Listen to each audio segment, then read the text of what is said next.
Previously on Chaos Head Noah. 師匠君 Yua inched her face closer and closer to mine.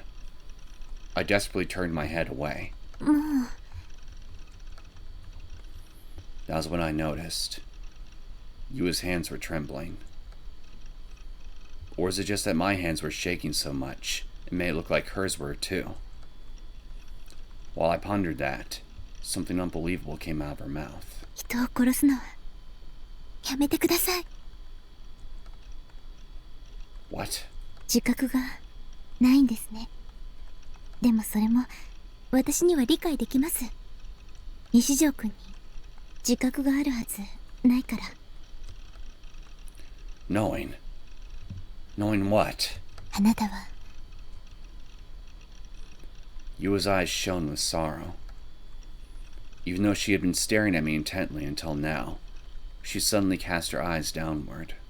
DID 多重人格なんです私あなたを助けたい This girl's delusions were getting out of control. What she was saying was totally insane. Or was it? Was it really insane? だから病院に行きましょう I didn't truly know myself. Understand myself. I had posted in a chat room under the handle Shogun without knowing it. Even though I had no memory of it, I had become friends with a girl named Rimi. It wasn't just me sleepwalking. And it wasn't just some higher being controlling me. Disagree. Maybe. The person controlling me from inside my head literally was inside my head. I wasn't me. I wasn't me. I was a different personality. I had multiple personalities. My head hurt. A throbbing, stabbing pain ripped through it. It wasn't possible. The entire thing was bullshit. 追われてたわねえうん警察 I nodded in response. It wasn't just the police. Yua was following me too, but I was too exhausted to tell her that. 私も同じ Huh? What was that supposed to mean? 私が書いた歌詞となんとかって呼ばれてる事件との関係についてだってしつこく聞かれたわ New Gen. The lyrics that Fess had written matched up with that string of incidents. That was why all her sheep wouldn't shut up of all those rumors. They'd been saying that she was a prophet. 私疑われてるみたい As a New Gen criminal? I thought the same thing back when I first heard her lyrics. Hell, I even thought that Fess herself was Shogun. But considering the fact that she'd saved me, she probably wasn't. Putting all that aside, I wondered why Fess was even there. Her saving me must have just been a coincidence. Yeah, it had to be. 事件を目撃しただけだ証拠品を勝手に持ち帰っちゃったけどそれだけ僕殺してないそれなら Fess whispered, returning to her original dispassionate voice. きっとそれは導きなのよ大いなる存在により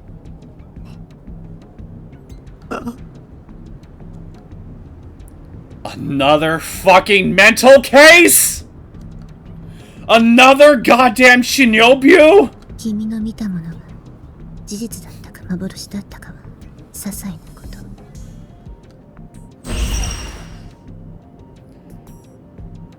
That horrible scene. Was there any possibility that had all just been an illusion? But it had all felt so real. 君が今抱いている苦しみや怒りは必要なものだったということよ What's she saying? 教えてよ。理想のどうやって手に入れるのか。 Fess's expression stiffened. Then she turned to me. 見て。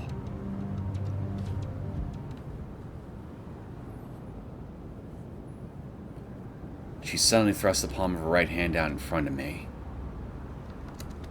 Stopping me from coming any closer, Fess curled her right hand into a fist.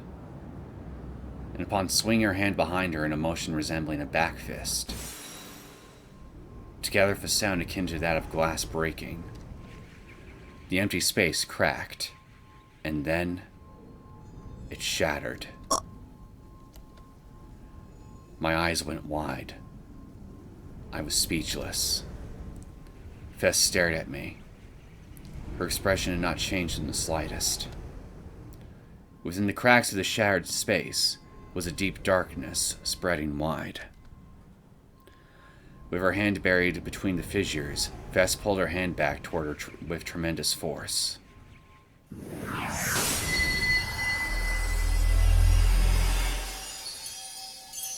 Look at that.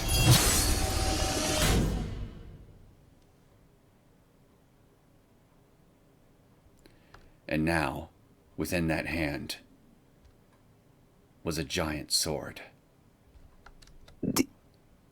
Sword. Words. She was saying that her D-sword was a product of her delusions. Did that mean that the supernatural phenomena I'd seen before had also been delusions? Had they not been real? そんなのありえない。そう。If it was a delusion, then why was I seeing Fess's sword right now? 言葉に引きずられてはダメよ。後ろを振り返ってみて。I was baffled by Fess's request, but I complied anyway. Behind me was a flight of stairs, and on those stairs was Fess, wearing only a school swimsuit. Did you make that appear, Fess? Or did I make it appear? Fess was standing right beside me. Fess was also standing on the stairs right in front of me. Two the same person, in the same place. 力の入れ方とかじゃないんすかね。お前、楕円に回るように意識してやってんのか？いや、結構適当にくるくると。もっと手を動かさねえようにやってるわ。はあ。Suwa consciously tried to move his hand in a circular fashion, but no matter how hard he tried, the trajectory drawn by the 5-yen coin was always elliptical in shape. おかしいな。意識的に違う形にしようとしてもできねえだろ。Bond's face was full of pride. Suwa, on the other hand, was still not convinced, and continued relentlessly in his quest to try and change the motion of the pendulum. まあ、渋谷のどこでもこの現象が見られるわけじゃねえが。それでも十数箇所はここみてえな場所があるらしいぜ。確かに不思議っすね。でも、だから何なんす？渋い。この町の名前が一人歩きをしてしまうくらい。Both in front of and behind me, the same words were being spoken from the two Fesses at the exact same time. Perfect synchronization. It gave me a somewhat strange feeling. Had Fess split in half? Were both of them the real Fess? Or were both of them imposters? 日本中の人たちに刻まれている若者の街という記号。なぜかしら。Why? Well, that has absolutely nothing to do with me. ファッションの街だから。お店がたくさんあるから。流行の発信地だから。よくテレビに映るか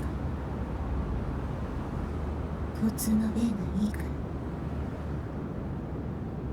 らしまうわドル The two fesses paused for a moment. Being watched from both in front and from behind started to make me feel uncomfortable. 大いなる意志工事存在もっとわかりやすく言う神よ意志な調べるのはニュージェネのことだけだ。そのために今日はわざわざ仕事サボって現場の GE レートを測ったんだ。もしこれまでの一連の現場の GE レートが異常を示したなら何を意味すると思う？まさか。 Sue's eyes went wide, and he stopped dead in his tracks. It seemed as if he had realized what Bond was trying to imply. 事件は G レートが異常を示している場所で起こるってことっすか？だとしたら次の事件が起こる場所をある程度予測できるんすね。まだそう決まったわけじゃねえよ。それをこれから調べるんだ。 There was something lurking within this city. Something yet unknown, hidden deep beneath its flashy exterior. Perhaps it was akin to Pandora's box, something not meant to be touched by the hands of men. Thoughts such as these pervaded Bond's mind as he watched the pedestrians file down the streets of Shibuya. And so it continues. Greetings, my name's Neosekken, and welcome back to my Let's Play of Chaos Head Noah. Newgen, Nozomi, the Greater Will, Takumi, these girls with D swords.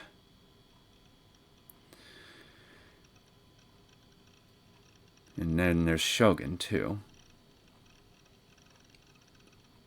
There are certainly more players involved in whatever's going on in Shibuya than I was initially expecting there to be.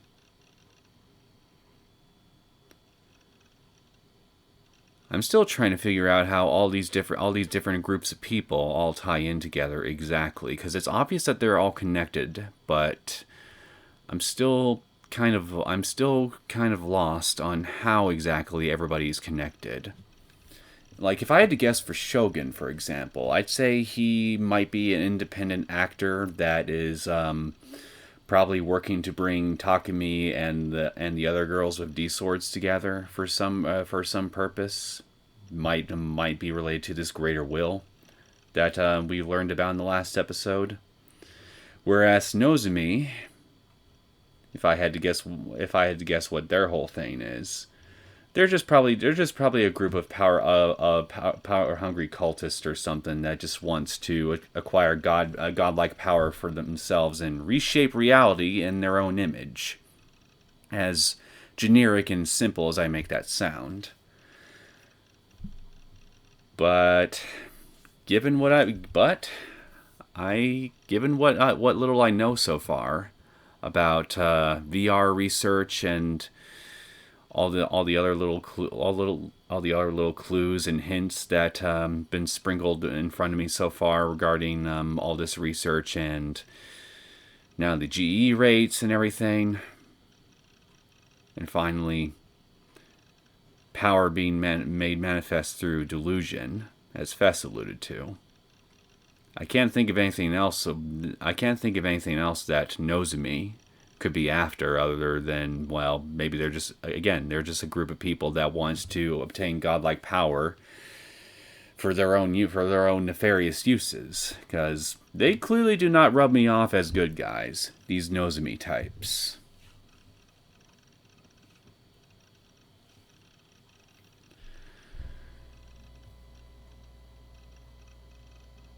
I wonder, though, if we'll see a new murder occur in this episode, now that we've very recently learned about the whole deal with GE rates, and how every single new-gen murder so far has been committed in an area with abnormal GE rates. I would say probably yeah. And I'm also going to bet that we, as in Takumi and I, are gonna be witness to it, or at least the aftermath. Let's get right into it. I feel like I've rambled on long enough. It felt like it'd been ages since I'd last been in my base, but in reality, it'd only been half a day. I'd left my computer on, leaving my Saratan screensaver to cast a pale light together for her smile across the dark room. You need to get a nightlight or something if you just want some faint ambient light in here. Either that or an electric candle. I locked the door tightly from the inside and threw myself onto the sofa. When I closed my eyes, I couldn't help but remember everything that happened today. I couldn't believe even the police thought I was the culprit. They had it all wrong. There was absolutely no way I could have killed all those people. Investigate like you actually give a shit. This isn't a game. Otaku freaks like myself are ostracized by society, so they must have thought that they could just pin the crime on one of us, and the public wouldn't even bat an eye. They couldn't actually catch the real culprit, so they wanted to save face by using me as a scapegoat. Speaking of which, I still got questions. I still got the same questions that I voiced last time regarding the Crude Fiction murders. I'm still not sure what the big deal is of all those discrepancies I saw. Damn it. What could I do to clear my name? The Sena at Cafe flashed before my eyes, sending a chill down my spine. There existed someone that was even more terrifying than the police. Yua. My enemy. If you find someone like Yua to be more terrifying than the police, then frankly, I don't know what to say to you. You're just unfortunate. I've been so unbelievably relieved I hadn't heard anything from her recently. I've been growing more and more confident that she'd never contact me again. We'll see about that. But today, I realized I'd been mistaken. Oh wait, that's right. It only just happened. That's right. That the confrontation technically happened today for you. Got the time of certain events mixed up. In order to oppose all of them, I needed a D-sword. I glanced at the cheap sword that was leaning against my PC desk. It was a fake. Ayase had said that only people with the power can see them. The day I'd bought my sword, Nanami had seen me with it. And unlike Ayase and Sena's swords, it didn't glow. Or would a real one be?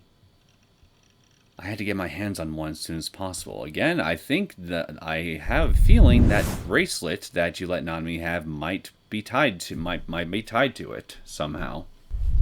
Could be wrong, but I don't think I am. If I didn't, I was doomed. Getting wrapped up in something this insane. It sucked so much. あなたは DID 多重人格なんです。 No! That's not true. That's impossible. Multiple personality disorders are supposed to be rare in Japan. You've been watching too many goddamn movies, Yua. I don't have multiple personalities. There's no proof of that at all. 違う。あれは違う。 But that chat log is consistent with what Yua told me.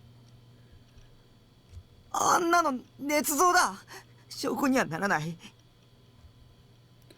But there's no proof that I don't have multiple personalities. 先生は僕を多重人格だなんて診断しなかった。But that very doctor, Dr. Takashina, is now gone for some unknown reason. 僕が一番よく知ってる。 But I don't actually know myself. I felt chills on the nape of my neck. The usual presence. Someone was watching me. The unknown gaze.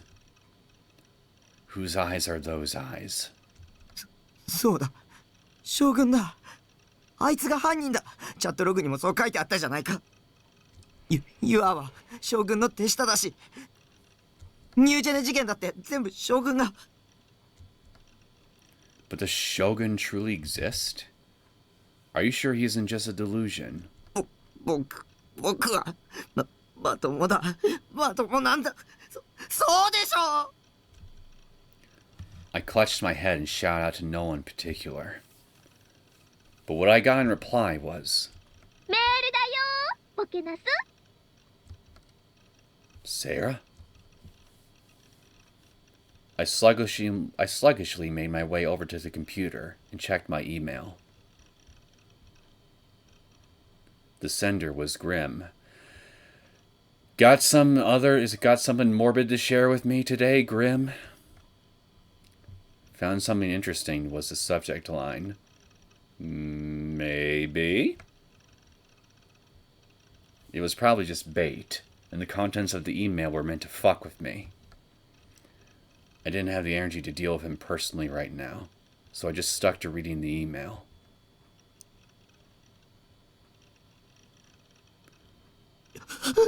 What is this? Nineheart-kun, you haven't joined the chat room at all lately. You haven't been on ESO either, so I had no choice but to email you. I would have told you to watch this vid, because it's seriously fucked. I know what you're thinking. It's probably just Grim fucking with me. But no. It was recorded by the new gen perp. The net's going absolutely insane over it. Hurry up and watch it before you miss the hype. Well, yeah, I mean, looks like I was right. But I didn't think I'd see some. But at the same time, it looks like I'm also wrong about personally witnessing a new gen murder for this in today's episode. So I mean, I'm both right for one thing and wrong over another. A video that's been recorded by the new gen culprit. My fingertips on the mouse began to tremble. Oh, damn it! I couldn't take my eyes off the email. Did that mean the killer was in the video? Unlikely. I don't think that they would just incriminate themselves, especially if they're far from finished. Who was it? No. Was it me? I both wanted to see it and didn't want to at the same time. Schrodinger's curiosity. This was the proof. Proof that I wasn't the killer. Or proof that I was the killer. Which one it would be, I didn't know. It was a gamble. I guess Schrodinger's suspect would actually be more apt here. Feeling my heart begin to beat faster and faster, I moved the mouse cursor and hovered over the link. But I couldn't work up the courage to click the URL. 私あなたを助けたい。 Shut up. Don't treat me like a criminal. Don't act like you feel sorry for me. I didn't do it. You're the one on the criminal side, Yua. In an intense fit of rage, I clicked on the URL. It was a MewTube video. We got dive. I felt the slight urge to dive off a tall place. You guys should join me next time. Oh my god, it even has star ratings. Those were the days. Group dive video, madness in Shibuya, group dive again. So, okay, that's clearly not what I meant to see. The word loading appeared in the video window.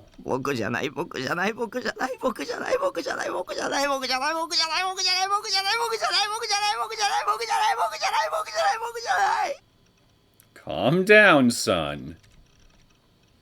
In reality, it only took about 10 seconds for the video to load, but those 10 seconds felt like an eternity to me. Eventually, it finished loading, and the video started to play. Here we go.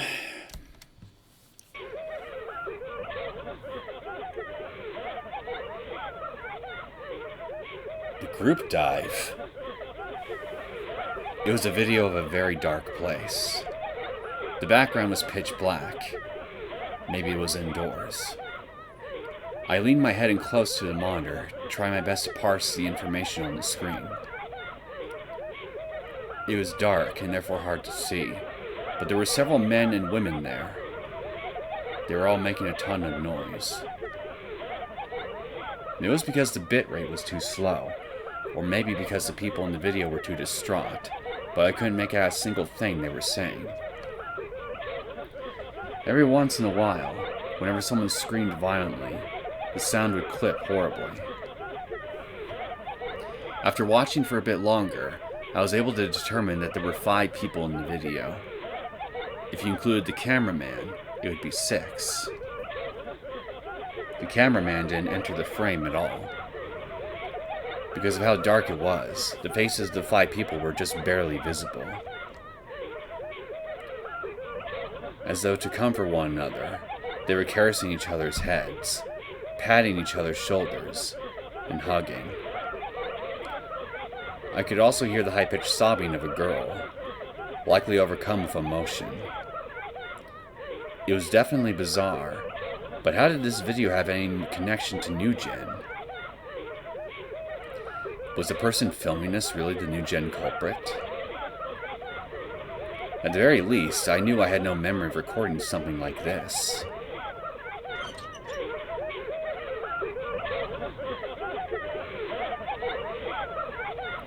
And then, after a short while, the camera, or rather the person holding the camera, began to slowly move forward. The 5 subjects, who were about 5 meters away from the cameraman, gradually grew larger and larger. The picture was fairly grainy. Maybe the original image data was re-encoded at an extremely low bitrate in order to reduce its size. A modern video camera should have a night vision function, so I wondered why the cameraman hadn't made use of it. Could it have been an older camera? As soon as I thought that, the camera suddenly panned to the left, and then to the right, showing the surrounding scenery. What I initially thought was just the pitch-black darkness of a room was actually the night sky. In other words, the video had been recorded outdoors. As for the reason why there wasn't a single building or anything, it was because the video had been taken on the roof of a skyscraper. The 5 people were on the edge of the roof of a very tall building. Right behind them was the ledge, and right below that ledge was the glittering nightscape of Shibuya that could only be seen at high altitudes.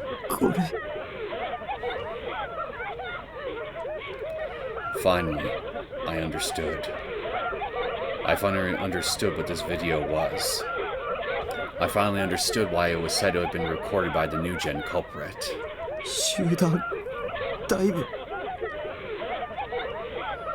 A locked room mystery in which a group of 5 men and women jumped from the roof of Cornelius Tower. The sole fact that remained unclear about the New Gen was whether or not this specific incident was a murder case, or a group suicide.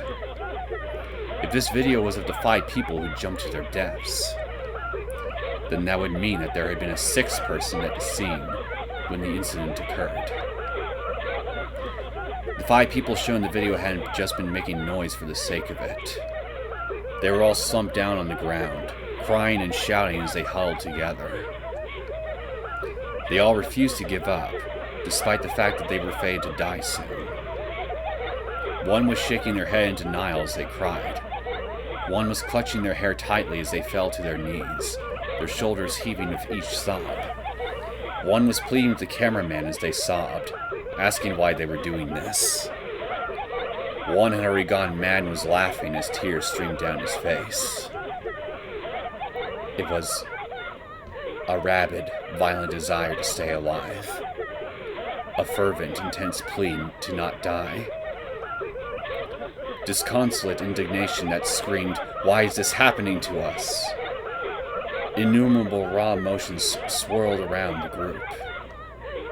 Yet, in a bizarre juxtaposition, the cameraman's voice was never once heard. The cameraman was eerily calm. やめろ。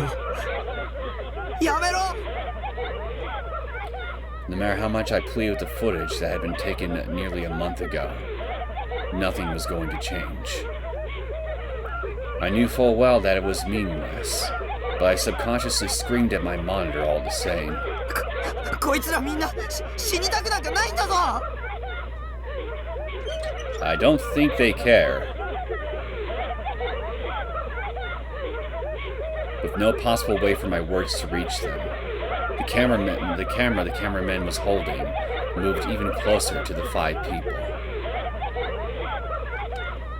Terrified, the 5 of them all tried to crawl away, to get away from the camera. But they couldn't. Right behind them was the very edge of the helipad. There was no guardrail of any kind. What the hell is driving them to make them so terrified of this guy? Do they have like a demon behind them or something? The 5 of them had nowhere to go. If they moved back even a little farther, they would fall. Refusing to heed the 5's pleas for their lives, the cameraman continued to focus solely on filming, as if to agitate the 5 people all the more. He had driven them completely to the edge, to the point where they took no further action at all. Then, without any sort of cue, nor any form of signaling one another, the 5 people who had all been crying out in grief suddenly fell silent. Then, they all stood up. The wind on the rooftop of the Cornelius Tower was powerful.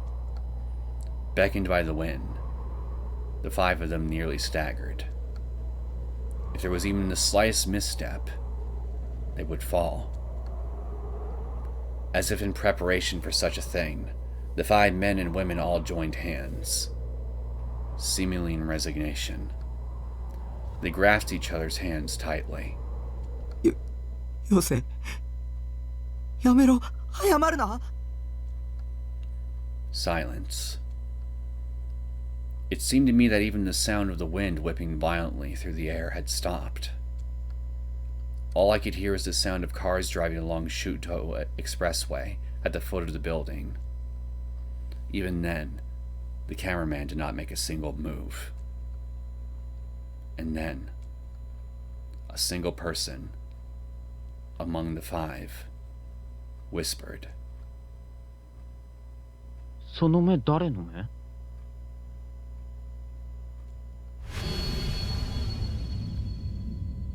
I froze in front of the monitor, feeling as though my heart was being strangled by an ice-cold hand. なんでまたその言葉なんだよ! Wasn't this supposed to be the first new gen case? Whose eyes had those eyes had been the dying message from the vampire case, and that one came forth. This didn't make any goddamn sense. Paying no mind to the screaming inside my head, the video continued to play. Hand in hand, the 5 men and women slowly stepped out into the empty air, almost as if there was a path laid out before them. And then, just like that, the 5 fell into the nightscape of the big city.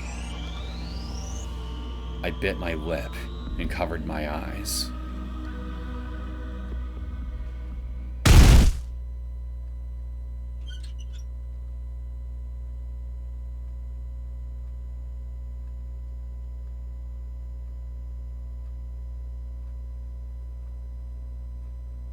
Does the killer have the ability to influence the minds of their victims?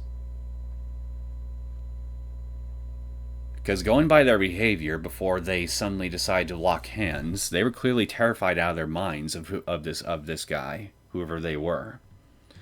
And then all of a sudden they grow quiet, join hands, and one of them mutters, "Whose eyes are those eyes?" before diving off the building. I wonder if this has some connection to what we briefly saw with Nanami a few episodes ago. Of her hallucinating her parents' voice and all that. The group dive hadn't been a mass suicide. It too was a murder case. The culprit had been there when it happened. And as for who filmed the video, I knew who it was. Do you? Mixed in with the sound of strong wind on the rooftop. Mixed in with the sounds of the 5 people crying out in grief. Mixed in with the blaring horns from the Shuto Expressway below. I was certain I heard one particular faint sound. It was the sound of creaking steel. Like a wheelchair, right? A sound that could only be heard when the cameraman was moving forward. The sound of a wheelchair. あの時、僕の前に現れたのは現実だったんだね。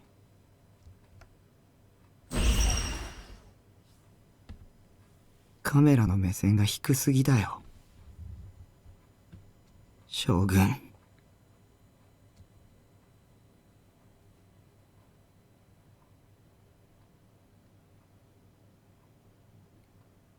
Chapter 5, Delusion.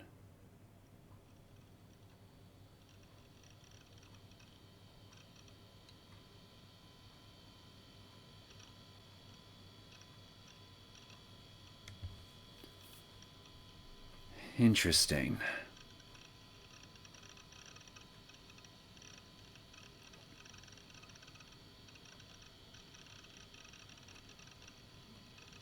I'm not quite sure what to make of this.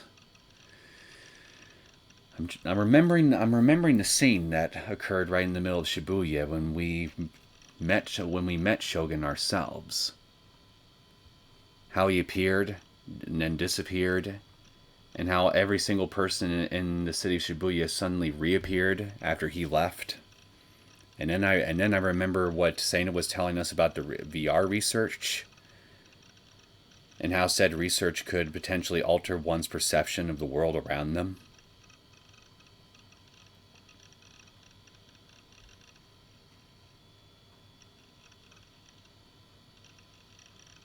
If Shogun is indeed the killer, why is he trying to get Takumi to help him save more lives? That's the thing I don't understand. He needs Takumi to awaken, because if he doesn't, more lives are going to be in danger. Seems very odd for seems very odd for a serial killer to do. To try to get somebody to do something in order to save lives. So I can't help but wonder if there's got to be more to what that video that we're missing here. I mean, hell, that squeaking noise that Takumi heard. How do we know it's actually from a wheelchair? What if it's from something else?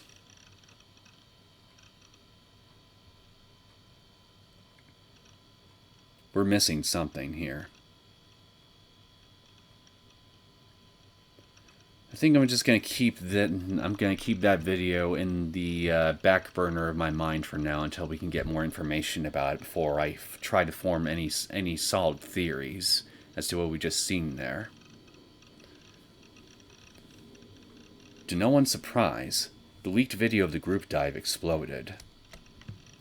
Grimm had told me that the entire internet was going insane, and lo and behold, he wasn't lying.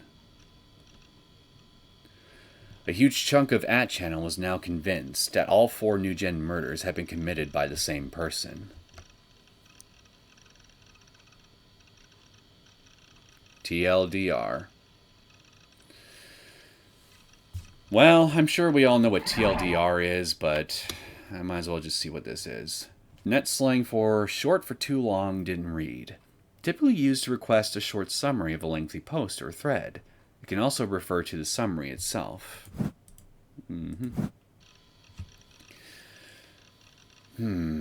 not going to read all the usernames, so I'm just going to read what they actually say. Whose eyes are those eyes is a New Gen killer's signature move. I think what you mean is calling card. The new guy who'd upped it on MewTube has to be the perp. Whose eyes are those eyes is so freaking sweet. I disagree. Okay, I'll report that immediate. Whoa, whose eyes are TLDR? Whose eyes are those eyes was written out at the scene of the vampire, yeah? That means there's a connection between the first and the last case, despite all the people saying they had nothing to do with each other. Which means that the Manchild and Crew Fiction cases also have to be connected. Damn, I'm getting way too into this. Whose eyes are those eyes? Also, Wheat's first appearance was at the vampire case, so it couldn't possibly have been copied. It couldn't have possibly copied the group dive. No, don't look, Lel. Smoke weed every day. Really? Freaking really? I saw the video, but it looks fake as shit. Some actors just did it for views. I bet one Parisa on it. Parisa, what is that? A fictional unit of currency that appears in a certain manga. Good to know. I saw the video, but it looks fake as shit. Oh wait, I just read that one. You twats really ought to stop using those eyes or whatever the fuck so often. The killer just wants attention, and you're giving it to him. The same dude did all the New Gen murders? Whose eyes are those eyes? Nah, the tower in that vid's actually just 2 meters tall, and there's a trampoline or something below it. Agreed. If that phrase keeps being a trend, there will keep being more murders. You all need to keep the tone the fuck down. It's not just a meme anymore. Wait! I live in Shibuya. Obligatory don't look. The MewTube video is topping the charts. The view count. It's skyrocketing. It's so brutal. Don't look, guys. LMAO. Time to make the MHK News top report. Woo! Anything from the perp behind Wheat yet? Breaking news taking over every station. Woohoo! The news on TV was just as erratic. Like 140 had said, every available station, save for TOE TV, had been interrupted by the breaking news, where they played the leaked video on loop. The broadcast had lasted for about an hour. It was pretty shocking to see that the footage had actually been broadcast across the entire country. Of course, all stations censored the part where they dived off the building at the end, but it was still extremely impactful. The opinions of those on TV were more or less the exact same as everyone else online. They all attributed the 4 New Gen cases to the same culprit. Then again, that wasn't really much of a surprise. They had finally found a common denominator between them after all. Whose eyes are those eyes?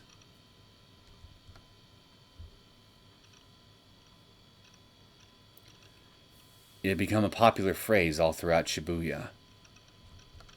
The phrase had first been shown to the world when the details behind the fourth case, the vampire, were shared. People then learned that the victims of the group dive had said it as well, even though it occurred a month before the vampire case. In the 4 incidents that had occurred so far, it had been used in both the first and the last one. It had to mean something.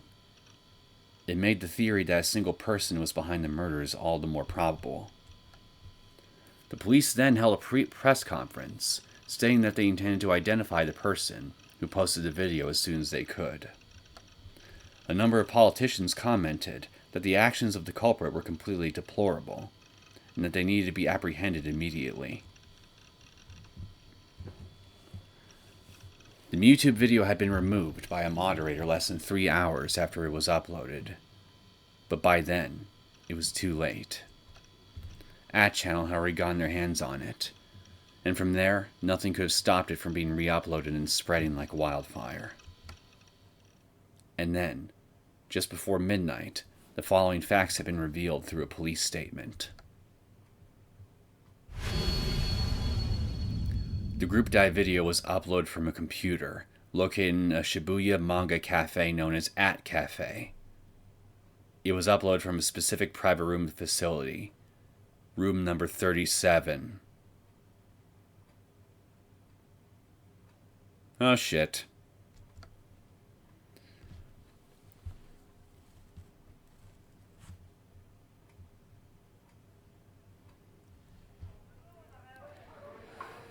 Oh boy, that's no good. It's looking more and more likely like Takumi's paranoia about being incriminated for the murders might actually have been on the money after all. And here I was, doubting you. I'm sorry, Takumi. I'll be less quick to doubt you from now on. For 10 minutes. Then I'll go right back to the status quo, because fuck you. In all due seriousness, though, yeah, this is not looking good for us. I wonder who specifically has it out for us besides Shogun. I sat paralyzed in my seat, my head hanging low as I hugged myself tightly. Without realizing it, I had started eavesdropping. I was becoming hypersensitive to the voices coming from my surroundings. I overheard a lot of conversations, and unsurprisingly, the group dive video was the topic on everyone's minds. Some girls were even jokingly saying to each other, "Whose eyes are those eyes?" I bit my lip and let my gaze wander onto the surface of my desk. That video was evidence. Evidence that Shogun actually existed. Evidence that I hadn't killed anyone. It proved that I didn't have multiple personalities. That the old-looking man in the wheelchair was the new gen killer. We do not know that yet. But why would Shogun even upload it? Why would he hint at himself being the killer when the culprit's identity had been shrouded in mystery so far? Well, hey, how do you know it wasn't some other wheelchair-bound psychopath that did that murder? Only 2 explanations made sense to me. Number 1, Shogun was showing off by killing people because it amused him, which was pretty likely considering that in that time when he appeared in front of me. Or he was trying to provoke me. For some reason, Shogun and his underling Yua were doing everything in their power to fuck with me. Where do I even begin with this? Pointing out everything that's wrong with this line of reasoning. Where do I even start? I didn't know the reason why. I just knew that they were trying to frame me as the new gen culprit. At this point, even the police were probably suspicious of me. Shogun was trying to corner me. 僕のメッセージは受け取ってくれた？目覚めるんだ。早く。でないと、もっとたくさんの人が死んじゃうことになるから。忘れないで。君は逃げちゃいけない。When he appeared in front of me, that was what he said. It felt like he'd been trying to intimidate me, and that he was basically saying, I'm going to kill you too. Don't you dare run away. How do you get, I'm going to kill you too, from, you must awaken quickly, otherwise more people are going to die? How do you... Takumi, man. I mean, come on. I mean, I'm not the sharpest tool in the shed either, at the best of times, but come on! And now, he totally blindsided me by uploading that video and making sure that it spread all throughout Japan. There was no doubt that Shogun had moved his plan to the next phase. It'd been naive to think that I wasn't being targeted anymore. If anything, it'd be more accurate to say that his plotting against me had moved from passive to active. It was now finally in full swing. I was terrified, especially because of that video. Shogun had killed 5 high schoolers without even lifting a finger, despite being even worse off physically than me. If all the new gen cases were actually his doing, then all those other gruesome murders, the man-child, crucifixion, vampire, had all been enacted by that very same frail body. Okay, let me ask just 2 questions for now. Number 1, Takumi, what did you do, what do you think you could have possibly done to anybody to make them go this far just to fuck with you? Just think, you're a shut-in. You're a complete and utter shut-in. You go out of your way to avoid socializing with anybody. Who would want to fuck with you this badly? Other than maybe Nanami, perhaps. Maybe you finally drove her too far and she's had enough of your shit. And, question number 2. Assuming our suddenly new best friend did actually kill that university professor that we saw her staking stakes into, well, that right there is a contradiction, and that right there is a contradiction, because clearly not every single person that's been killed so far has been killed by Shogun. So, unless you're going to go with some crazy theory that Shogun can shapeshift into other people, then, well, frankly, no. You really gotta stop and think this shit through a little bit more, my friend. Or maybe you had helped him out. In any case, I didn't have any faith that I'd be able to defend myself against people who commit such horrible atrocities.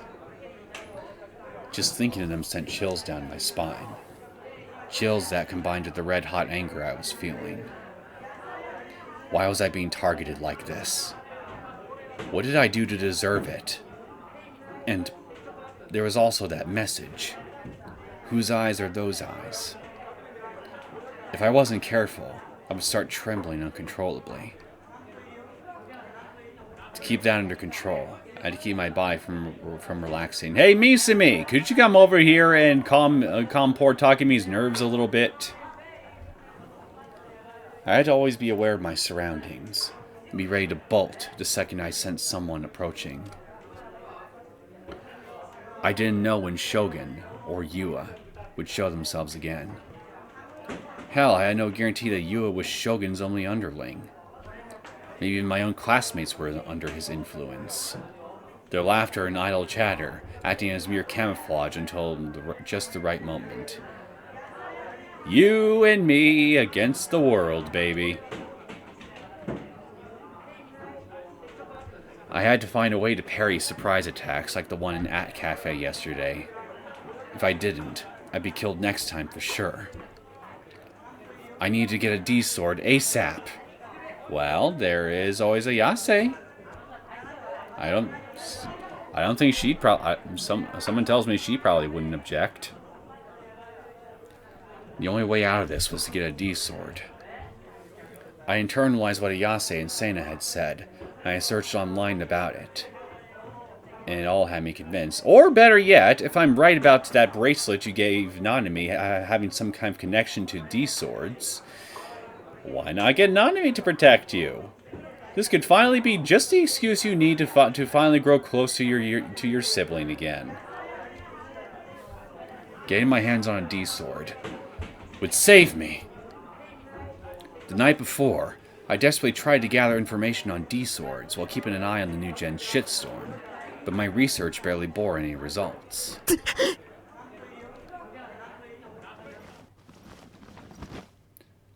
I cradled my head, tearing at my greasy hair. How was I supposed to find a D-sword? 見つけなくちゃいけない。自分自身で。方法なんて私には分からない。Ayase had said that, but there was barely even a hint. My thoughts weighed heavily on me. I was starting to freak out. My heart was steadily getting crushed by anxiety. I needed to hurry. To hurry and find a D-sword. Whatever it took, I had to find one. If I didn't, I'd be done for. Before becoming New Gen's next victim, I had to find one. But I needed to find out how. I had no clue where you're supposed to get one. I needed some kind of hint. Something. Anything. I had to figure it out fast, or I'd lose my chance at finding it. Was I even capable of finding one? This was no time to be at school. It was my own life or graduating. I didn't need to debate which one was more important. Graduating? And yet, why was I... Sensing someone approaching me, I quickly raised my head and braced myself for contact. びっくりした。 Good morning, Rimi.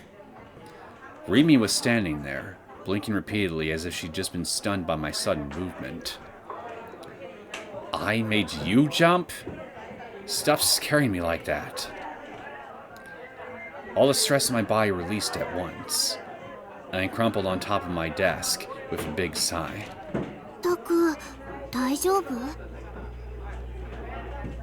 About as okay as he ever is, really. Fulfilling her usual quota, Rimi appeared into my face. I hurriedly lowered my eyes. 顔、真っ青だよ。汗もすごいし。 I don't know, that's from, I don't know, that sounds pretty normal to me. 目も血走っちゃってる。 Also pretty normal. You have any idea how long he sticks his face close to that monitor of his? Was Rimi with me or against me? An ally or an enemy? After she'd saved me, I'd grown a lot less wary of her. But there was still a ton of unanswered questions I had yet to figure out. Then ask him already! Like why she'd been covered in blood at the scene of crew fiction. Or how we were supposed to be such good friends, and that we'd been classmates since our first year, yet I had no recollection of it. タク、体調悪いの？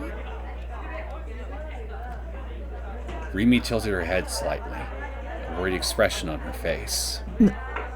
なんでもない。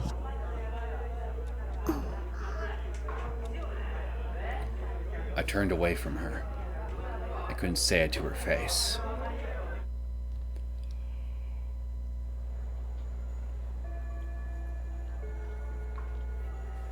When the classes for the day finally ended, I felt like every ounce of energy had been drained from my body. Even during class, all I'd done was remain on high alert, repeatedly scanning my surroundings. I hadn't slept since yesterday, but staying this vigilant kept me wide awake.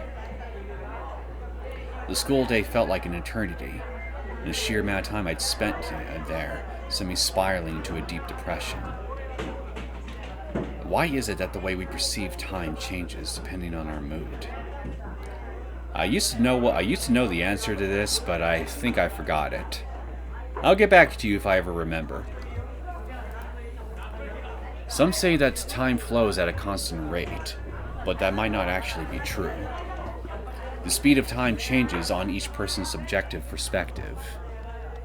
I've always theorized that it's a conspiracy to homogenize humanity's understanding of the concept of time by implementing units like seconds and hours, also they can deceive people into forgetting that perception of time varies from person to person.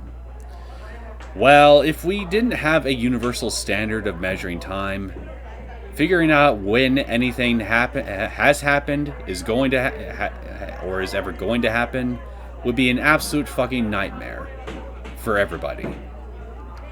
I would think.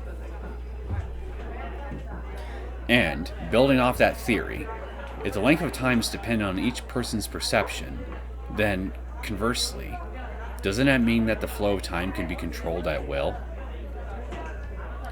As I thought about that, I remembered Sena talking about controlling other people's wills. You're no hero of time, Takumi.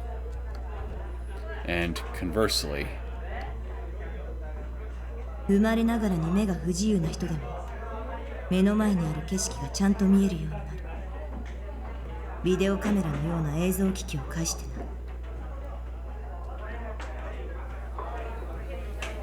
video data from a camera is converted into electrical signals that are sent directly to the brain, causing the person to observe that sequence of images. Conversely, that would mean converting the images that person observes into electrical signals, then sending them to equipment that can render video. The aforementioned equipment didn't have to be a video camera either. For example, what would happen if you connected a person to a hard disk recorder, then showed them recordings of someone's vacation? What if instead of real-life recordings, you showed them an anime? Technically, anime is 2D, and therefore delusionary. But people who are blind from birth have never seen anything from the 3D world, so if they were shown an anime and told this is how the world is, then they would believe that the 2D world is reality, right? Unless they're skeptical. To that person, that delusion would be their reality, a delusion perceived as reality. Speaking of delusions, here's another example. If a person A is to send an image from their brain to a hard disk recorder that preceded it, that processed it, and transmitted the image to person B's brain, then person A's delusion would become person B's reality. Delusion becoming reality. In theory, that was possible. I changed my mind. I'm going red. Shit, I was a genius! I was over the moon by how brilliant my theory was. Because how I'd acquired D-Sword. Ayase had said that they had something to do with delusions, hadn't she? Alright. I should hurry up and go home so I can look it up.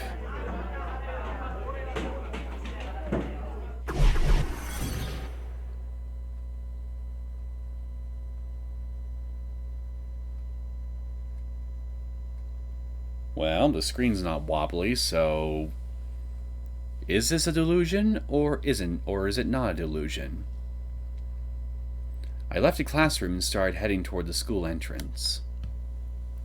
But partway there, I changed my mind, and instead turned and headed toward the building where the first-year classrooms were located.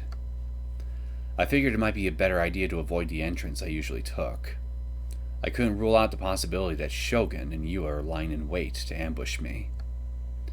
So I opted to leave using a different route. Wouldn't it just be funny if you ran into either of them in your attempt to avoid them? I made my way to the first-year building via the breezeway. The final bell had already rung a little bit ago, so while the students on clean duty or doing club shit were still around, basically everyone who'd opted to go straight home already had. School always felt somewhat lonely, or even wistful after the final bell rang. No matter where I went, it always felt that way. Whether they were ancient buildings made out of wood, or newer structures like Suime. Well, not that I'd ever set foot in any wooden school buildings in anything other than Eroge. Regardless, the school's interior was simmering under a thick veil of silence. I walked quickly down the hall, surrounded by that silence, trying my best to keep my footsteps as quiet as possible. I heard that. The sun shining through the windows warmed me. Typically, I kept my head low while I walked, but since there weren't any other students, I opted to keep my eyes focused on what was ahead of me. This allowed me the chance to survey my environment, ensuring that there were no suspicious figures lurking about. I heard something. Is that you, Shogun? A sound. What was that? I feel like I've heard it before. Immediately after I heard it, I saw something cross the hallway of the first-year building in front of me. It was an empty wheelchair.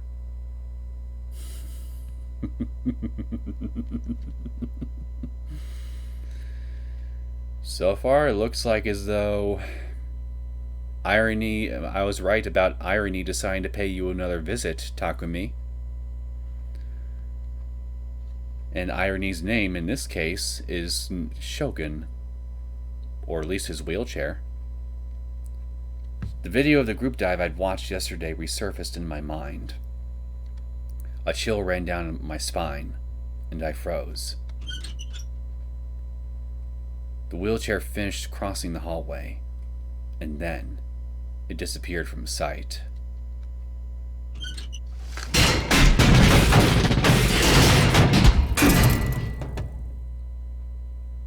And right after it did, I heard an insanely loud sound.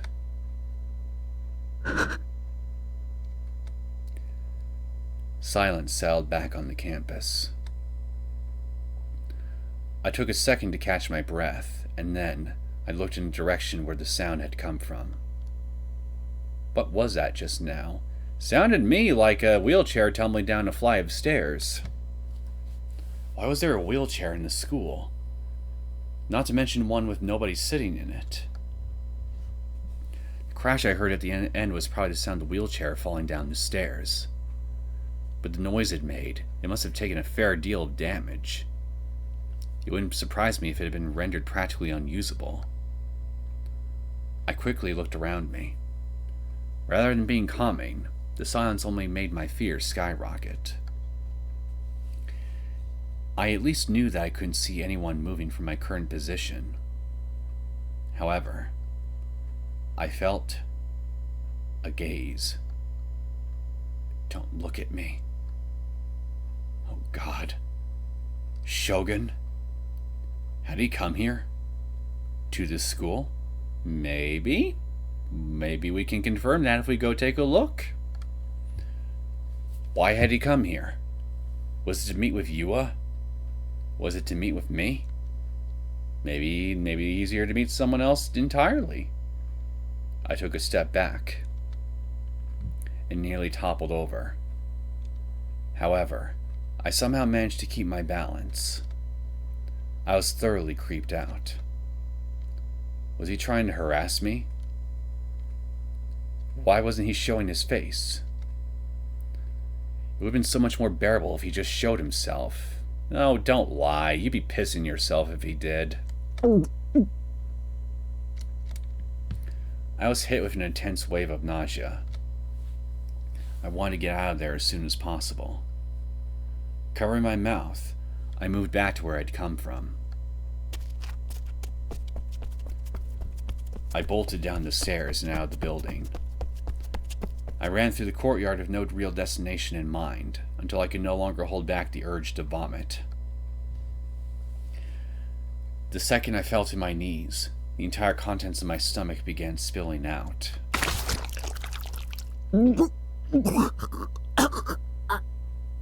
Disgusting. The stomach acid made my throat burn. My vision blurred from tears. It was hard to breathe. The aftertaste was absolutely vile. I must have been way more maxed out than I thought I was. It might have been because of the all-nighter I pulled.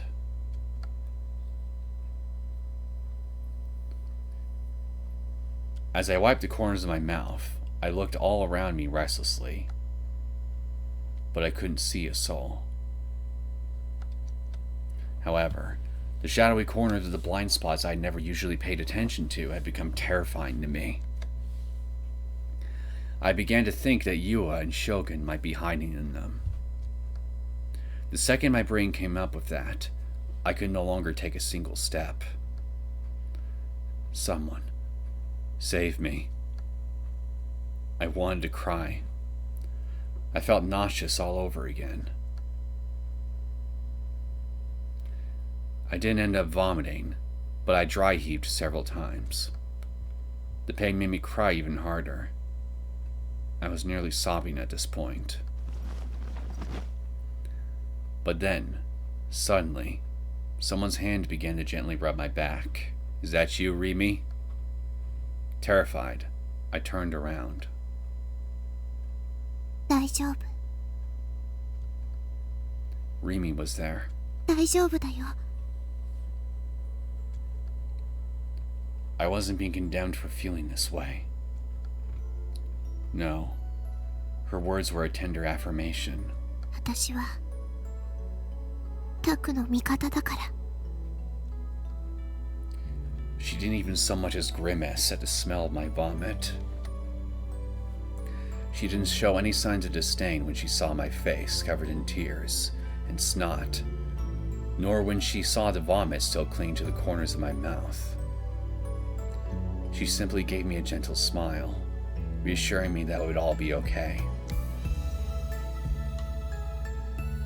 She drew closer to me. She continued rubbing my back gently.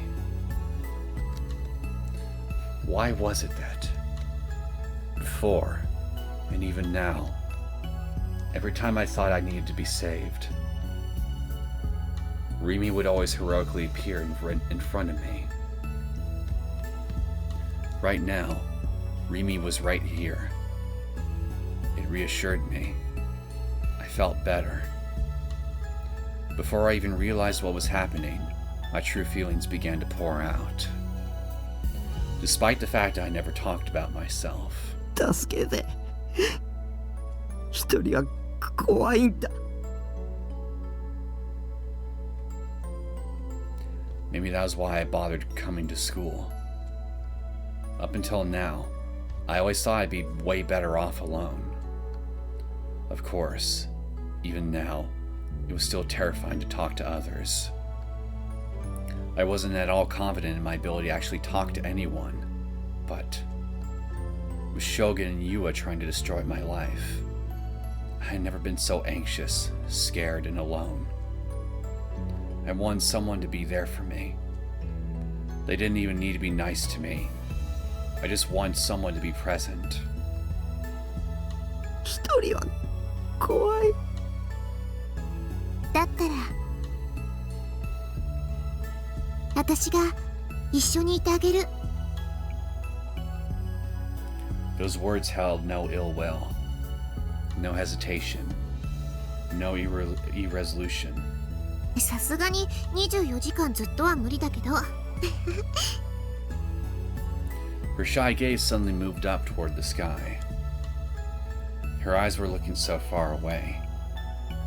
Just what could she be looking at in that sky?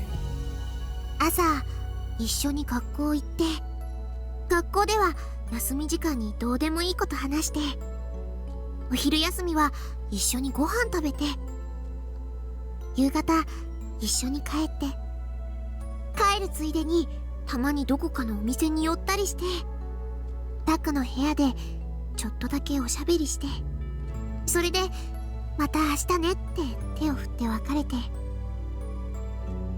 そんなのでいいなら私いくらでもしてあげるよ。そういうの結構憧れなんだ。Wasn't that, very sweet? Wasn't that kind of almost like being in a relationship? I guess kind of, yeah, or it could still be platonic. I was stunned. She was completely serious. I could see it on her face. どうしてどうしてそこまでしてくれるの？それは Because a flag if I had ever seen one, right? Because I love you, Taku. I could see it coming from a mile away. It had to be what she was going to say, right? I think it's going to be closer to it because we're friends. Granted, I had no clue why Rimi would have fallen for me. No, wait. This shit had to be bait. Something similar happened before. With Yua. With her. It had been nothing more than a deception, ending with me drowning in the depths of despair. So I couldn't get my hopes up. I had to prepare for the worst. It was possible that Rimi, too, was an enemy. ビシ She suddenly saluted me. I was taken back by the suddenness of it, but my mind shot to the possibility that she was about to reveal her true self. Plot twist! Rimi is actually Saratan in human form. And yet, all that I saw in Rimi's face was that same bright, gentle smile. そんなの友達だからに決まってるでしょ。 Called it! 私 Again. にしてみればタクを助けてあげるのは当然なの。どうしてとか寂しいこと言わない。 You heard her. No more being a sad sap, Taku. わかった？ If you can't do it for Nanami, do it for Rimi. Because we were friends. If she said, because I love you, Taku, and this is how I'm gonna show it, it would have felt like my life had begun anew. Well, too bad for you. Your current life is not done with you yet. But even if we'd be friends, that alone made me incredibly happy. Having someone being kind to me. Having someone do things for me without expecting anything in return. I couldn't believe how happy it made me. You'd have that with Nanami if you weren't such a bitch to her. It might have been the very first time I ever felt like that. But, above all else, it made me realize that I wasn't alone. Is Misumi and Nanami a joke to you, son? To me, Rimi's existence was my salvation. The nausea I felt earlier had finally subsided, and I was feeling much better. はい。使う？ Rimi held out a vermilion handkerchief. It had a faint floral scent. I meekly accepted it, but I was hesitant to use it. 汚しちゃっていいよ。タクにあげる。ありがとう。I felt guilty about it, but I ultimately decided that I would accept her generosity. I wiped off the vomit that had stained the corners of my mouth with a handkerchief.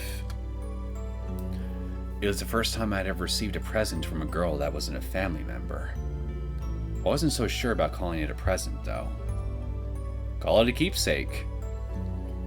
For me, someone who was so isolated and helpless, even a simple thing like this felt like an irreplaceable treasure to me. I felt so delighted, so relieved, that I nearly started to cry all over again. What did she say about being a sad sap? それじゃあ帰ろっか。 Her voice was so carefree. 一緒に。 Apparently, she already intended to make good on what she'd said before. That she'd stay by my side. Not that I told her whether I wanted her to or not yet. But it wasn't like I had any intention of saying no. Being alone terrified me. I didn't want to be alone. As I was now, I had no one to rely on but Rimi.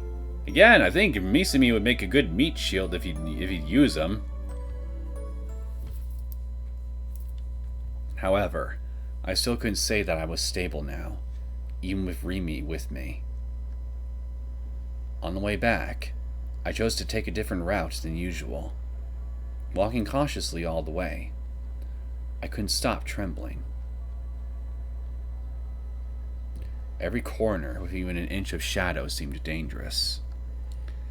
Every time I got to any kind of intersection, I was tormented by delusions of Yua or Shogun waiting for me at the end of it, making me freeze in place. Whenever that happened, Rimi would take over. She would look over toward the end of the intersecting road, and when the coast was clear, she'd nod to me. 大丈夫。誰もいないよ。Relieved, I followed after her. Everything she'd done without even a hint of irritation. ねえ、聞いていいかな。一体何があったの？ Existential dread. In a nutshell, that's kind of what happened. I feared greatly for my continued existence. I was slightly hesitant to tell her. If I said something here, Rimi could become a target for Shogun. I would get her involved. 話したくないなら無理に話さなくても。いや、話すよ。My mouth had already started moving. I definitely didn't feel comfortable with this prospect of getting her involved. But if I didn't explain to her what was happening here, she wouldn't be able to understand the gravity of the situation. For the sake of my well-being, I had to turn a blind eye to the possibility that it might put her in danger. She'd been the one who'd said she'd stay by my side, so I was sure she'd be fine with it. So, I told her everything. I told her that Shogun was the actual new gen culprit. That Yua was one of his underlings. That they were both stalking me. What happened in front of 107 the other day. I laid it all bare, albeit not without a fair share of stuttering.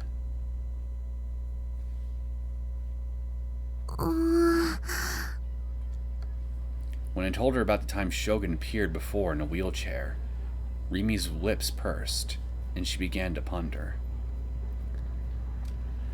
I always wanted to ask her about back then. Seems like now was as good a time as any. I agree with you there. いたかな？車椅子のおじいさんなんて。She certainly didn't sound like she had. 思い出して大切なことだ。でも Rimi frowned, almost like she was hesitant to say what was on her mind. そもそもあの時渋谷の駅前が無人だったなんてことなかったよ。いつもと同じだった。So that was what Rimi had seen back then. I was hoping that she and I would agree on what we'd seen, but I guess not. Rimi, or me.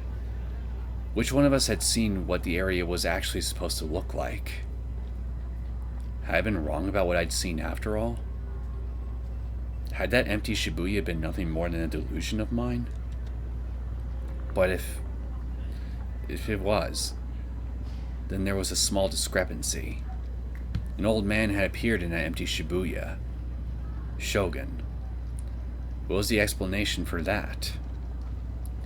If the Shibuya being empty part was a delusion, then Shogun could be a delusion as well. 駅前って人が多いでしょ？だから車椅子の人がいてもなかなか気がつかないだろうし。要するに見てないってこと。ごめんね、役に立てなくて。Well, if nothing else, it does confirm that we were indeed singled out for whatever it was that Shogun wanted to say to us. So, Shogun can target individual people. At the very least, I knew Shogun himself wasn't a delusion. At first, I thought he was just a delusion, but ever since the group dive video had come out, my perception of him had swapped to the exact opposite. Shogun was real. He existed in reality. But that empty Shibuya, meanwhile, it could have been just a delusion. In reality, the front of the station had been overflowing with people, just like it always was. I was the only one who observed something different, a different set of scenery than everyone else. But even if you couldn't, but here's the thing that I'm confused about, though. Even if you couldn't see, even if what you were seeing was different from what was actually occurring in reality, you should have been able to have felt somebody. Like bumping into people on the street, especially as you were running to the 107. Something should have happened to you, even if you couldn't physically feel something trip you up on the way there, like running to another person or an object or something. I mean, you should have still landed flat on your face anyway. And that alone should have indicated that there was something there that you couldn't see and maybe not even necessarily feel. Because what else would have stopped you, you know?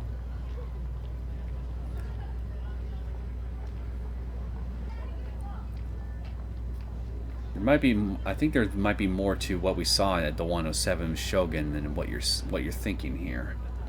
Is what I'm trying to say. But how could that be possible?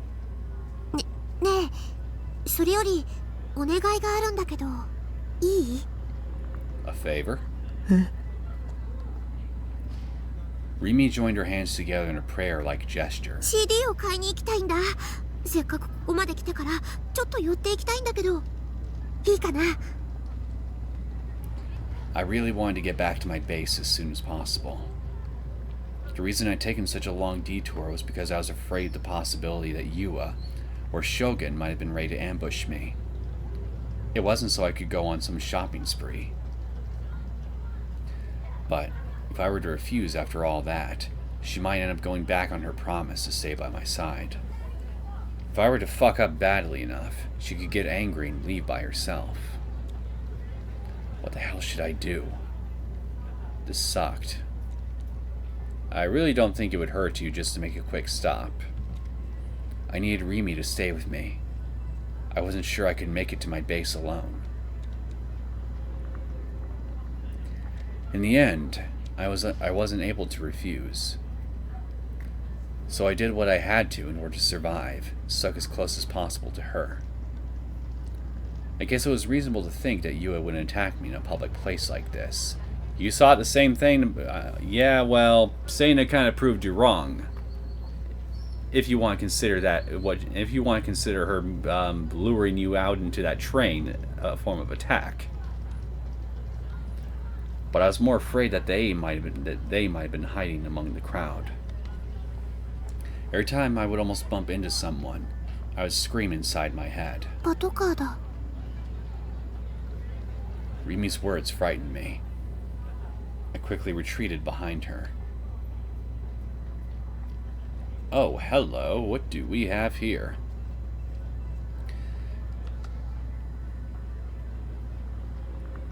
Oust the criminal.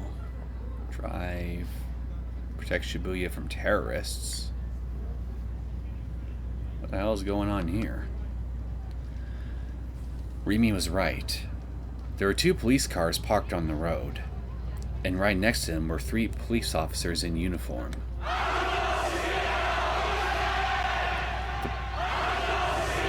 The police had also been pursuing me. Obviously the basis behind it was a completely false accusation, but the incoming police didn't know that. Those cops had been searching for me too. Or so I'd thought, but apparently that wasn't the case. The cops' gazes were fixated on the crowd of people marching down the street like they owned it. Were they protesters or something? They were carrying these giant signs and flags, and they were wearing the typical sashes and headbands you'd see among those kinds of people. There was a child marching along with his parents, holding hands with both of them. It looked like he had no idea where he was. He was wearing a t-shirt with the words, "Whose eyes are those eyes?" written on in permanent marker. I bit my lip. 何のデモだろうね。 The people marching were of all ages and genders. Their march was mostly silent and solemn, but at times they all echoed their chants. Drive the devil out of Shibuya. Expel his demons from this place. 悪魔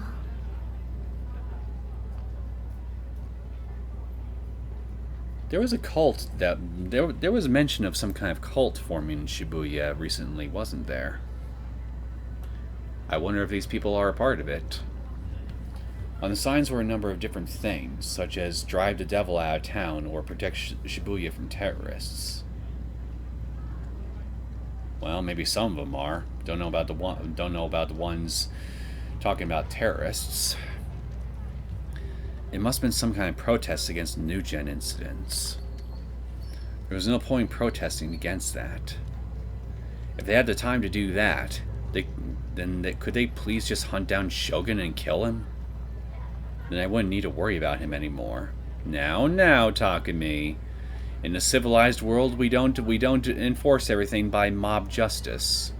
We have this thing called a judiciary system that we must follow. You know, fair trial and all that. タク、行こう。 Clearly uninterested, Rimi turned her gaze away from the protesters and quickly started walking toward the entrance to the CD shop.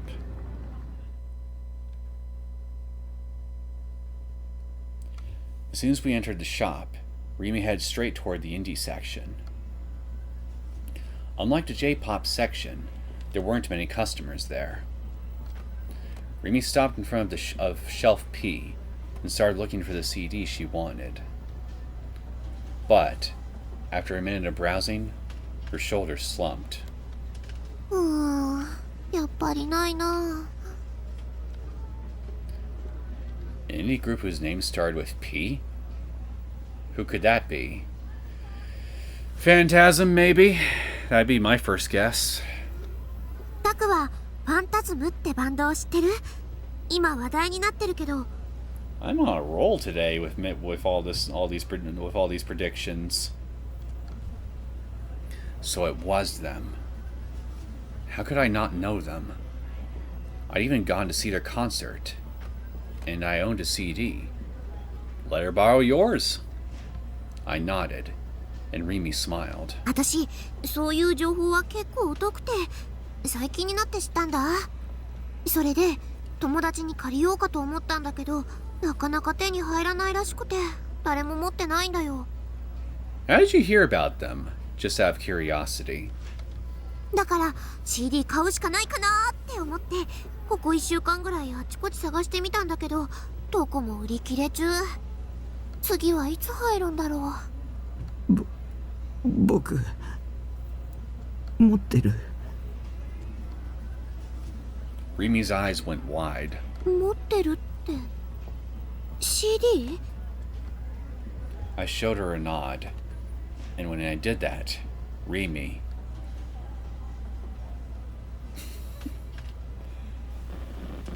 put her hands on my shoulders. I'm very tempted to just fuck with Takumi and select red again. Maybe have him delude himself into thinking that Rimi is gonna hold him at knife point for the CD. But I think I will show him some mercy this time. She suddenly brought her face in closer to mine, which immediately made me flustered.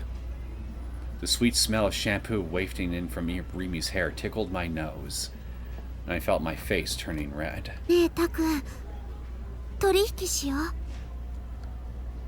Deal? その CD 貸してくれたら見返りに私 In return, Ow. Ow. She looked at me, her expression dead serious. I gulped. She'll what? What was she going to do? Well, let's find out.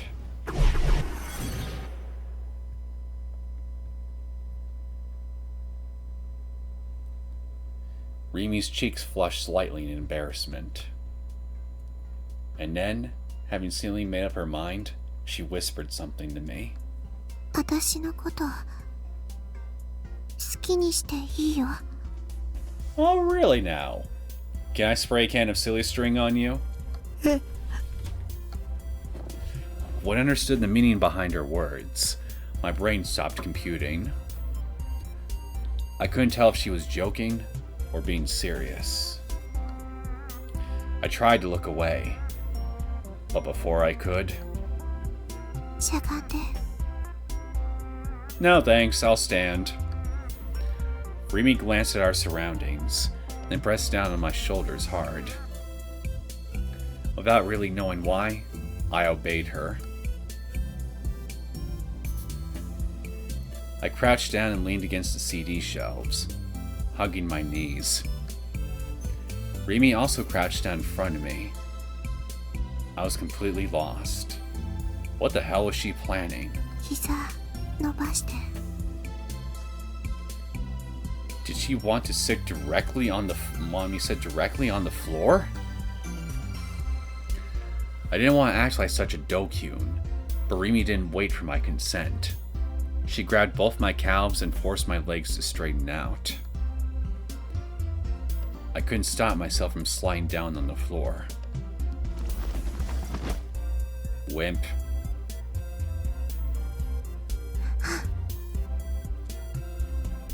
Right as my legs hit the floor, Rimi got on top of me. Rimi put her index finger on my lips. She wanted me to stay quiet, evidently. But doing something like this inside a store... As she'd read my mind, Rimi started as if she read my mind, Rimi started giggling. ここインディーズのコーナーってお客さんあんまり来ないよねこうしてしゃがんだら周りから見えなくなっちゃう An exhibitionist, I see. Takumi, I mean, not her, since this is his delusion and all. What was she implying? ねえタク Rimi moved her face in even closer. Her breath stroked my cheeks. It was hot. I couldn't avert my gaze from Rimi's shimmering eyes. I could feel myself being sucked right into them. It was like I was under some magic spell. Rimi was staring straight at me, just as I was at her. As we stared at each other, Rimi's hands began to move. And then she started undoing my blazer, one button at a time. 何を Paying me no mind, Rimi's hand grabbed hold of my tie. With one pull, she unfastened it, and then she began unbuttoning my shirt. ねえ人が来るそうだね人が来たらすごくまずいよね And that turns you on, right, Takumi? Despite what she just said, Rimi's slender hands continued to move. They artfully slid beneath my shirt and onto my bare chest. Her cool hands slowly glided across my skin.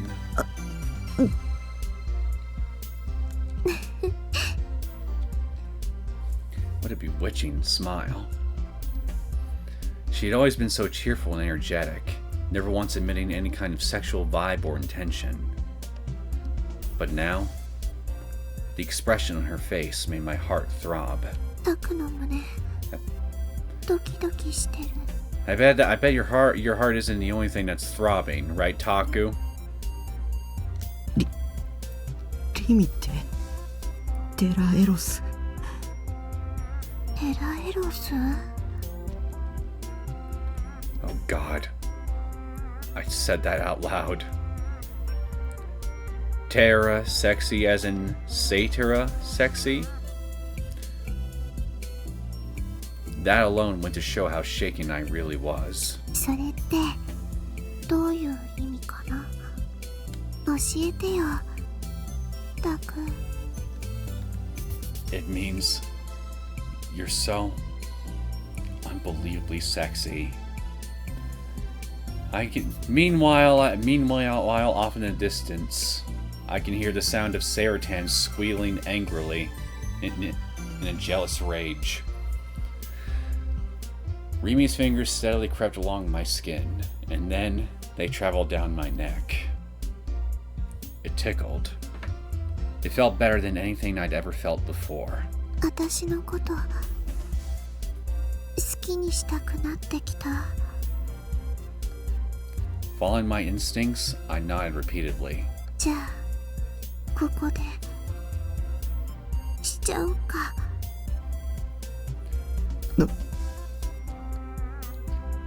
I couldn't believe my own ears. Do it. Did she mean... 何を？ Do the Cossack dance, of course. おーい。 Really, now. I wanted to see him do the Cossack dance. How could you, Rimi? You deprived me of my happiness for today. Suddenly, I came back to myself. Rimi was waving her hand in front of my face, her eyebrows furrowed in confusion. I wasn't sitting on the floor, and Rimi wasn't on top of me. We were just sitting there, facing each other, like people normally did. どうしたの？急に意識がどこかに飛んじゃってたみたいだけど。 Oh, yeah. でもない。落ち着け。 I took a step back from Rimi, turned my back to her, and took a deep breath. Holy shit. That'd been the hottest illusion of all time. And it's with someone who was 3D, too! I think Saratan is gonna get real jealous once she finds out about your infidelity. I was so fucked up. Not to mention a self-loathing idiot. I couldn't believe I just thought that. Actually, no, forget that. Forget that. Rimi was the one who was talking about giving me something in return. You'd see that line before in an infinite number of H scenes.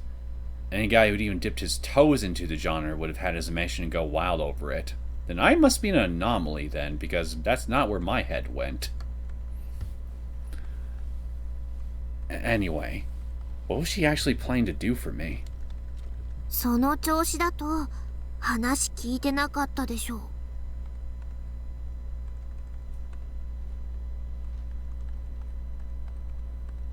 Do I hear rain in the background? What is that? It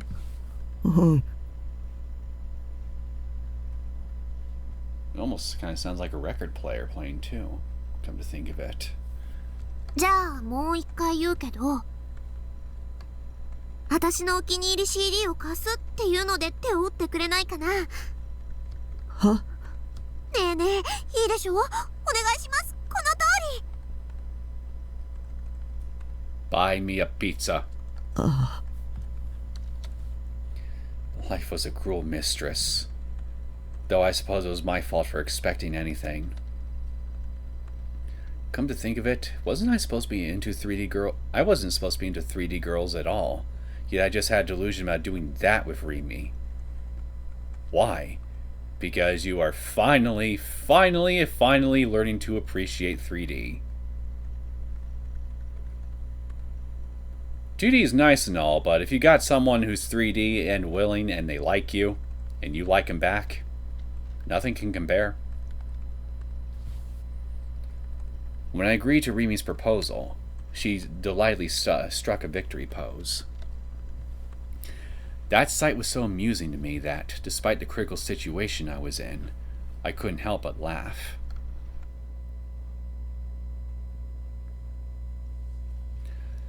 I managed to make it back to base safely. Thanks to Rimi, of course. One thing ended up catching me off guard, though. When we arrived, I asked her to wait outside while I cleaned my room, but she flat out refused. だって前に来た時に汚いっていうのはよーくわかったし、今さら片付けたって無駄だよ。かっこつけなくてもいいって、私とタクの中でしょ？ね？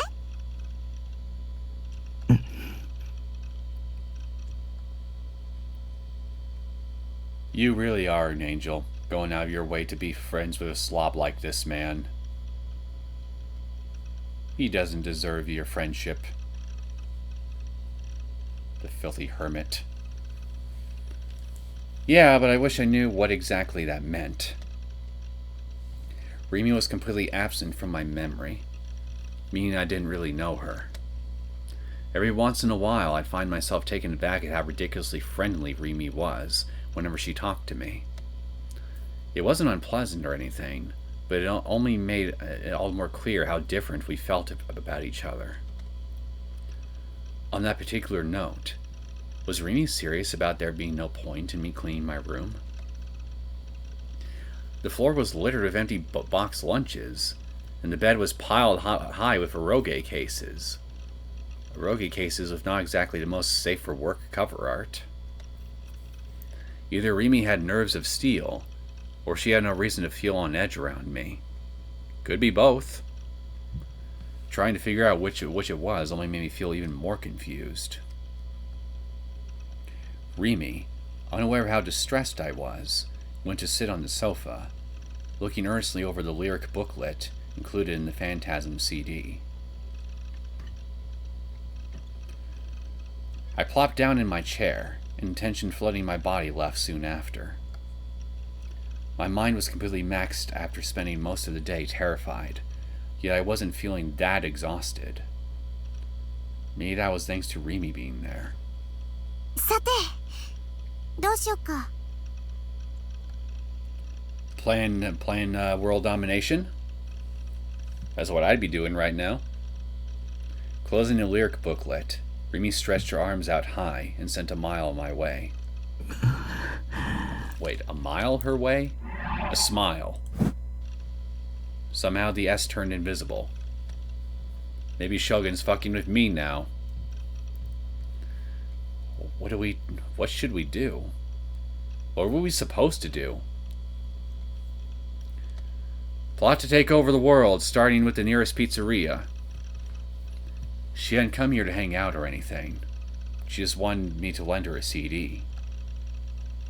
She was doing me a favor by staying with me. But what the hell were we supposed to actually do? Did we have to do anything? If we were in an eroge, we'd probably jump straight into an H scene, but... Wait, stop. I really shouldn't be thinking about that right now. Even under the best circumstances, it was still a really tense situation. Being alone in my room with the 3D girl and all. If I were to have some unwelcome delusions, I might suddenly shoot back to reality and end up saying something weird.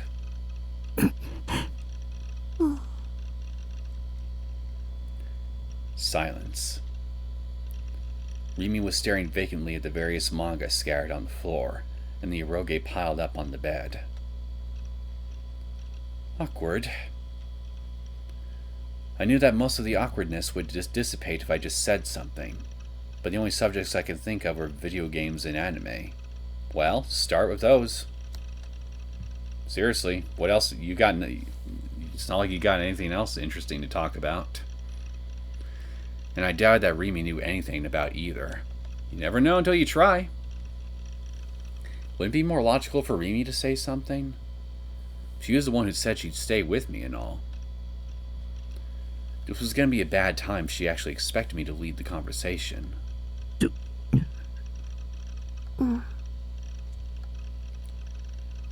Jesus Christ, I really did suck with 3D girls. And that's why you should let Nanami help you. She's got good advice, generally speaking. I was grateful to her for staying with me, but I couldn't handle the sheer, unrelenting silence. The fact that the room barely had any light was also an issue. It gave off the illusion that the room was dark for some lewd reason. Lewd only to you. Unable to take it anymore, I turned to face my PC. I needed to look up something. I've been thinking about it at school. It might end up giving me a hint as to how I'd get my hands on a D-sword. Is it possible to translate images pictured in the mind to actual images?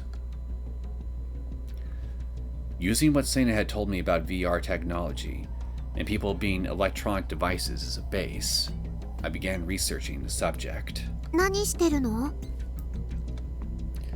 Rimi stood up and approached my desk. Should I explain? But how to go about it?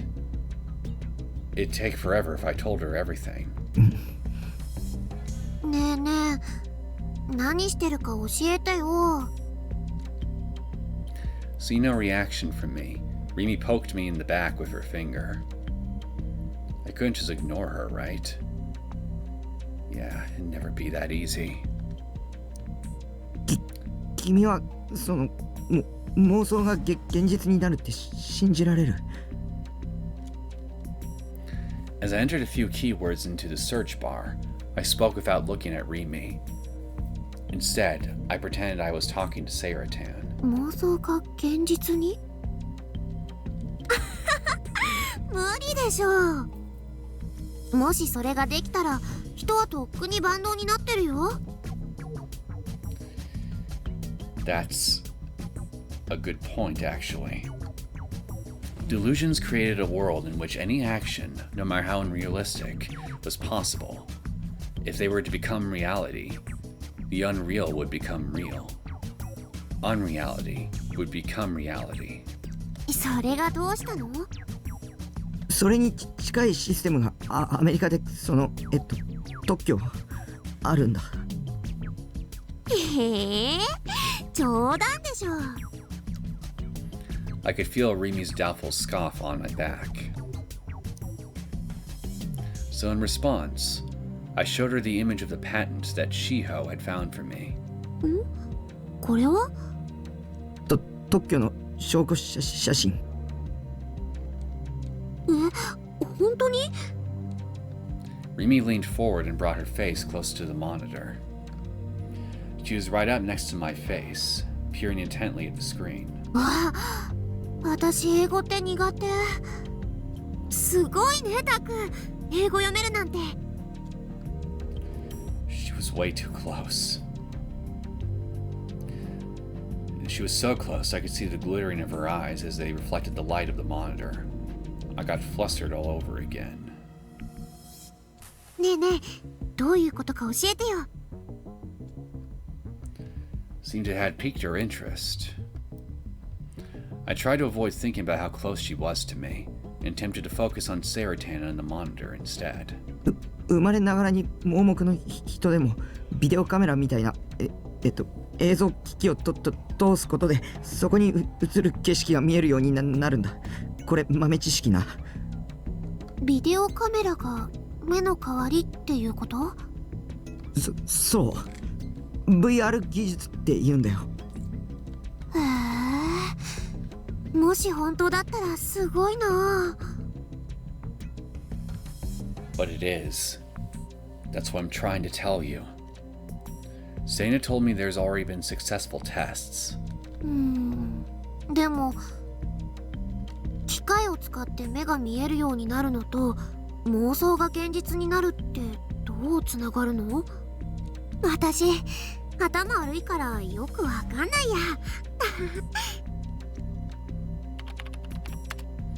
As I explained it to Rimi, I tried searching for a number of keywords that might have been related, but I couldn't find anything. Even so, I kept on typing and trying and typed more and more keywords. 映像機器に映る景色も脳内で思い浮かべた妄想も電気信号だから。逆に考えるんだ。脳内に電気信号を送るんじゃなくて、脳内から電気信号を送るって考えるんだ。ほほう。All I got were filler responses. She probably didn't understand a thing I was saying. Probably. I couldn't be bothered trying to explain everything in detail, so I just stopped trying.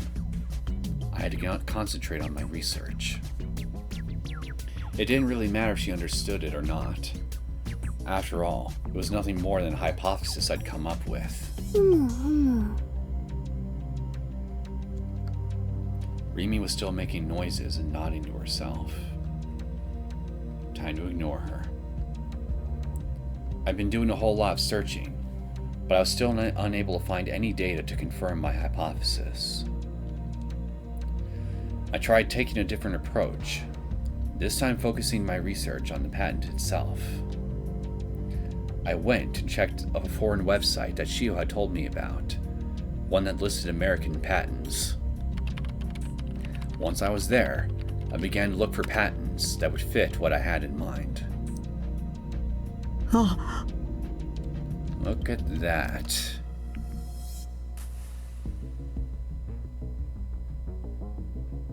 Using satellite technology in order to send electrical signals to a person's brain, which are connected to an electric wave tower. Interesting. After following a few links, I finally found an image with a similar vibe to the one Shiho had sent me. At a glance, though, the patent was clearly different from the VR apparatus one, but I have a feeling it's connected. I should read it right away. 神経信号パルスを遠隔地からモニターし、それを映像および音声として再現する装置と方法。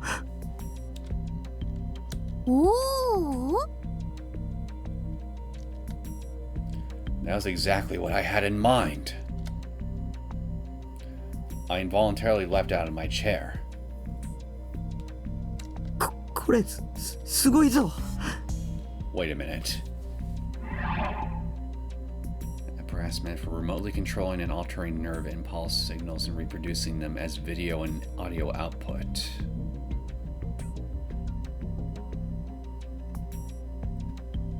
Remotely monitoring and altering nerve impulse signals. The VR research talks about that Sena talked about. She mentioned that someone's perception of the world around them could potentially be altered based on tampering of a person's nerve signals. So if you could do that remotely, then it's just like what I've been theorizing. Somebody has the technology and the ability to alter a person's nerve impulse signals remotely and warp their perception of reality.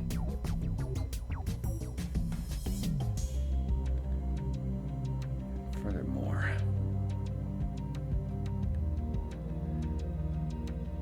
with being able to reproduce them as video and audio output, then that video that we saw of the group dive, was that a video that was technically created using this method? Where someone was recording what someone else was seeing and hearing at the scene of the group dive?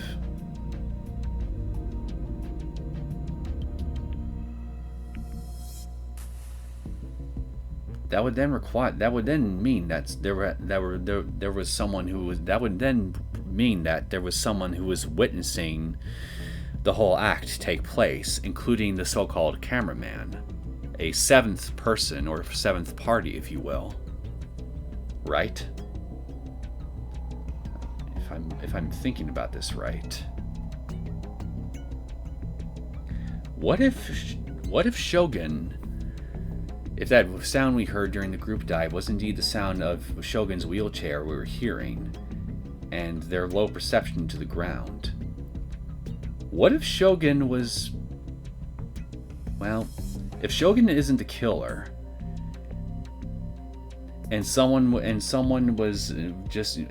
was remotely viewing what Shogun was seeing at the scene of the group dive murder, then what if Shogun was instead actually a witness? But then that begs the question: if Shogun wasn't the one who drove those 5 people off themselves, then who or what did? What was it that had them so terrified?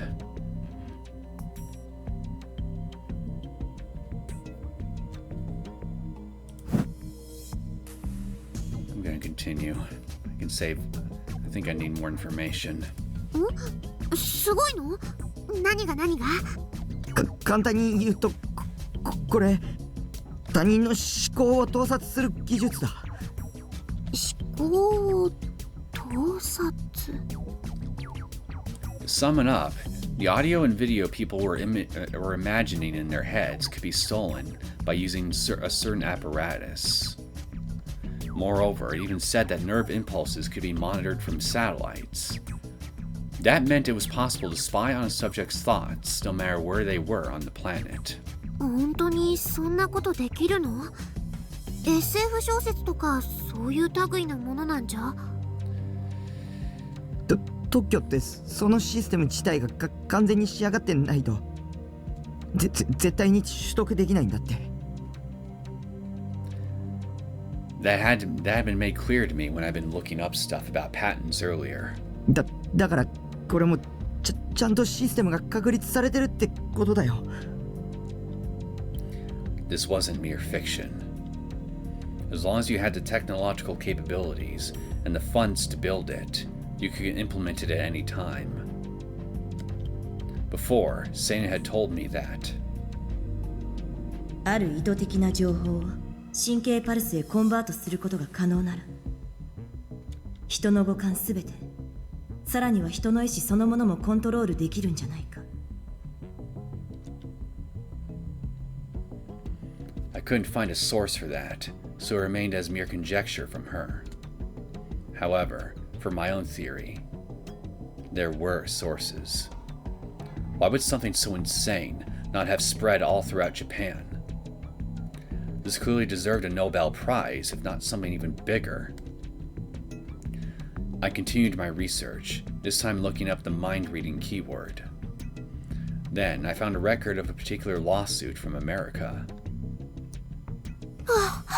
また英文だ。頭痛くなってきそうだよ。It was a really long document, so even I had a hard time reading it.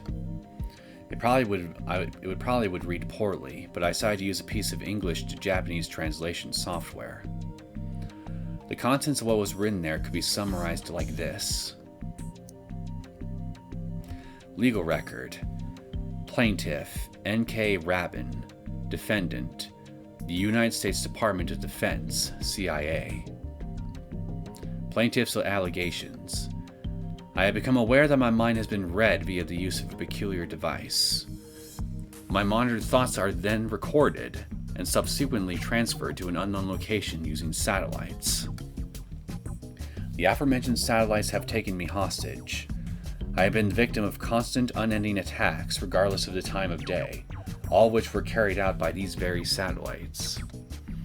Number 1, tracking. Number 2, mind reading / telepathic surveillance. Number 3, monitoring of all bodily signals. Number 4, biorhythmical attacks. 5, oral attacks. 6, physical debilitation. Since the latter third of December 1999, I have been forcibly shown artificially created dreams during my sleep, some which include video, audio, and even voices. From February to May 1992, I have fallen victim to several biorhythmical attacks, all which serve to torture me via the induction of pain and/or psychological harassment. Recognizing that these attacks were aimed specifically toward myself, beginning February of 1992, I began to record the following information in a journal. The date, time, and contents of any particularly agonizing psychological attack I could remember. Getting a tickle in my throat. The biorhythmical attacks were aimed at every single region of my body. The pain, torture, and psychological harassments were coordinated in order to cause discomfort, fatigue, and agony to specific regions of my body, or in some cases, my entire body. The main regions affected are as follows: chest, visual system, abdomen, brain, to induce sleeping disorders, brain, to show me artificially created dreams.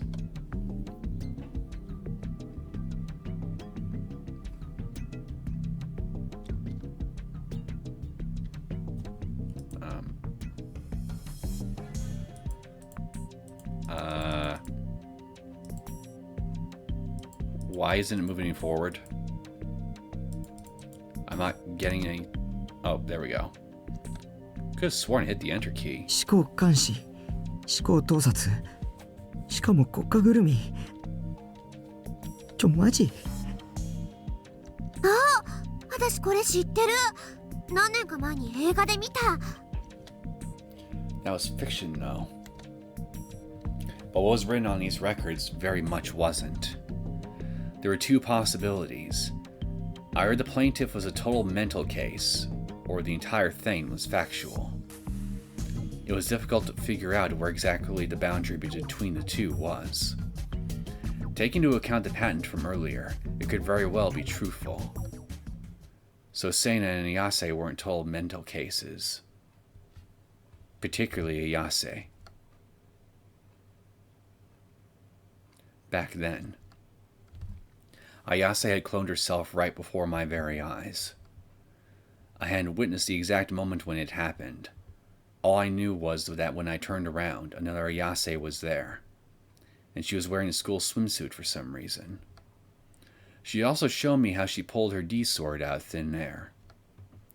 It had been neither a hallucination nor a delusion. After showing me something like that, there was no way I could still label her as a mental case. However, Ayase had also said this. That strange phenomenon. Had it been my delusion coming to fruition? Admittedly, right before it happened, I had been pondering about how moe it would be if Ayase wore a school swimsuit.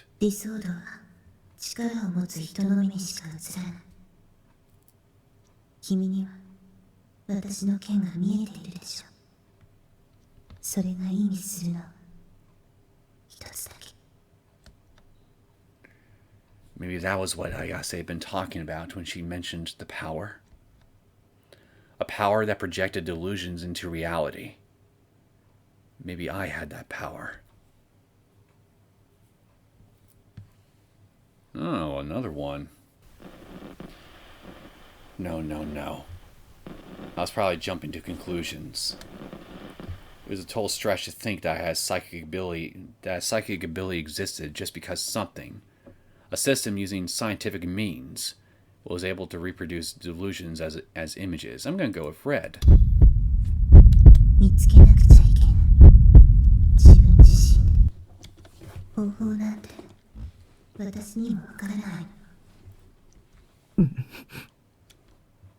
But what if? What if the method to obtain a D-sword was by using such a psychic ability? So, let's suppose I had that ability within me. It might have been worth a try.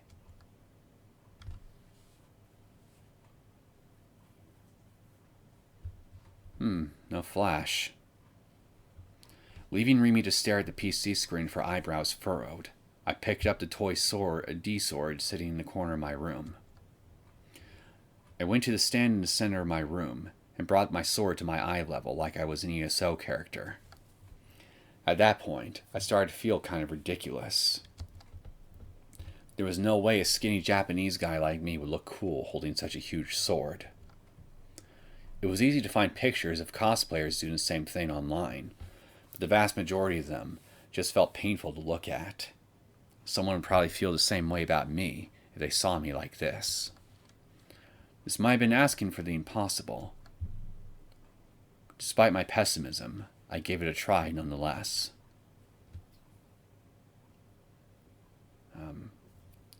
I guess I just need to picture an image of a sword in my head.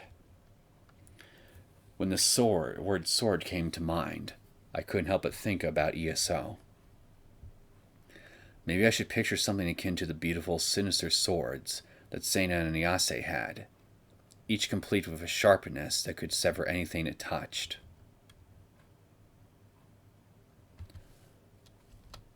I couldn't quite form a clear shape. I see it. Maybe it was because I still couldn't gather my thoughts. I needed to focus on either an actual sword from ESO or a sword like Sena's and Ayase's. If I had to choose between them, I should really go for the latter. Alright, let's see where this leads me. While reproducing one as a delusion inside my head, I planted my feet, gritted my teeth, and tried grasping the sword with the power I now held in my hands. I prayed as hard as I could inside my head. Become real. やめて。 Suddenly, something warm and soft covered one of my hands, holding the sword. Startled, I opened my eyes.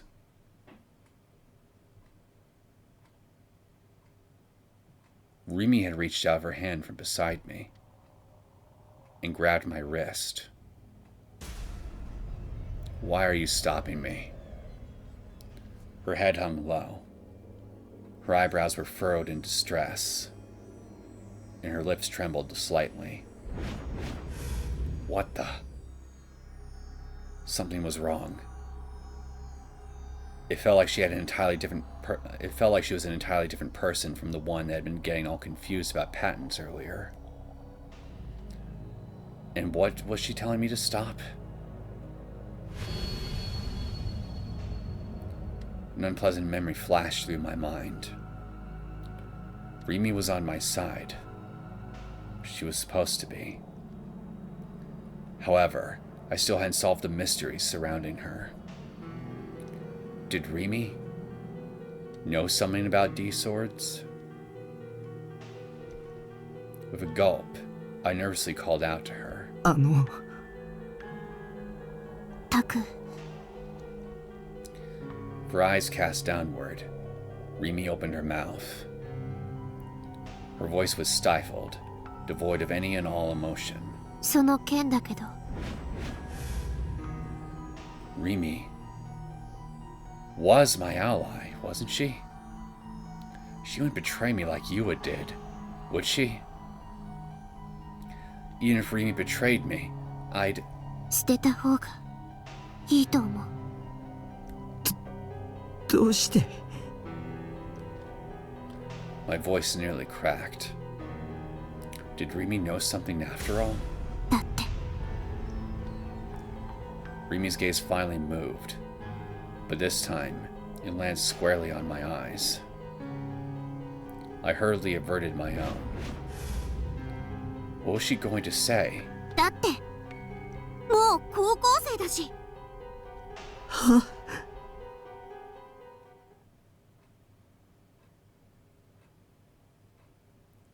Rimi, how dare you? How dare you get my heart rate going like that? You spooked me there for a second. Rimi suddenly broke into a grin. A very mischievous grin. The abrupt change in her demeanor left me speechless. そりゃ男の子っていくつになってもそういうおもちゃが大好きなんだなーってのはなんとなくわかるけど、さすがにそんな大きなおもちゃ一人で部屋で振り回してるのはどうかと思うよ。それが許されるのは小学生までじゃない？でもタクの個人的な趣味を私の前で披露してくれたってのはちょっと嬉しいかも。私にだけ秘密を教えてくれたみたいで。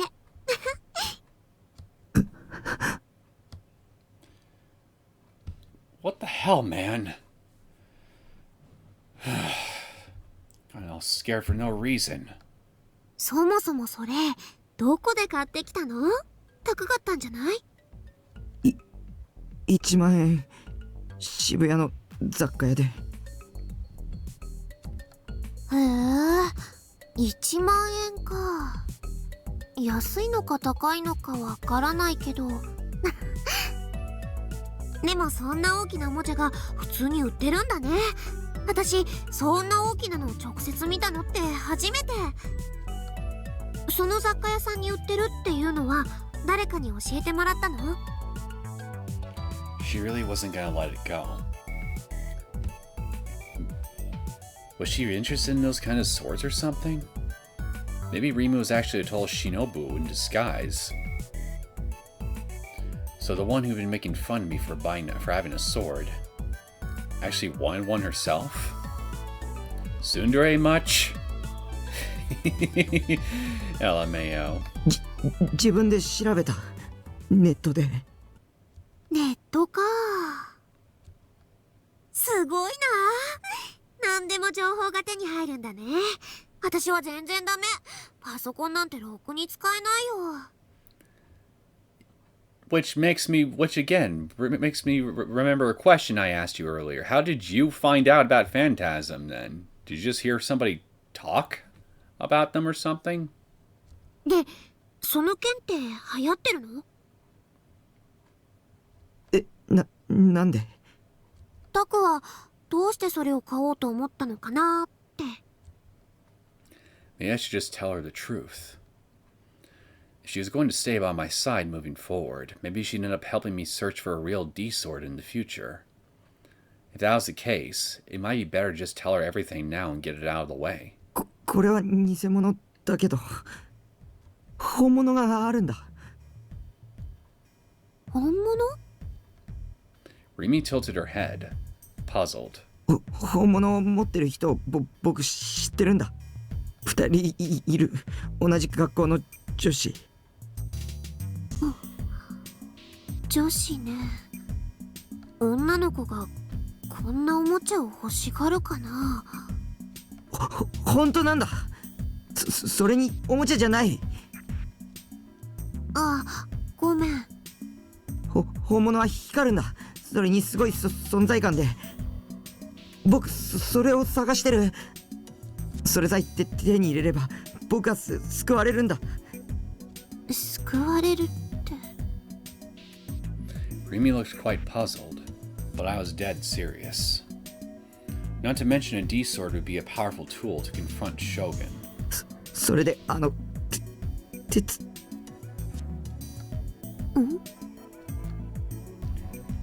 I wanted to say that I needed her help to find it. However, when I thought about what I could even do if she said no, I grew too scared and anxious to say anything. I dropped the fake sword on the spot and sat down on the sofa. With a sigh, I closed my eyes. Would Rimi offer me to help her offer me her help in order to find it? If she did, everything would turn out okay. But I knew how unrealistic it was to expect her to go that far. Up until now, Rimi had always come dashing to my rescue whenever I was in a tough spot, almost like she could read my mind. In that case, then maybe I... とにかく、もし本物があったとしても、それこそ買ったりしちゃダメだよ。今タクが持ってるのはおもちゃだからいいけど、本物ってことは銃刀法違反になっちゃうんだから。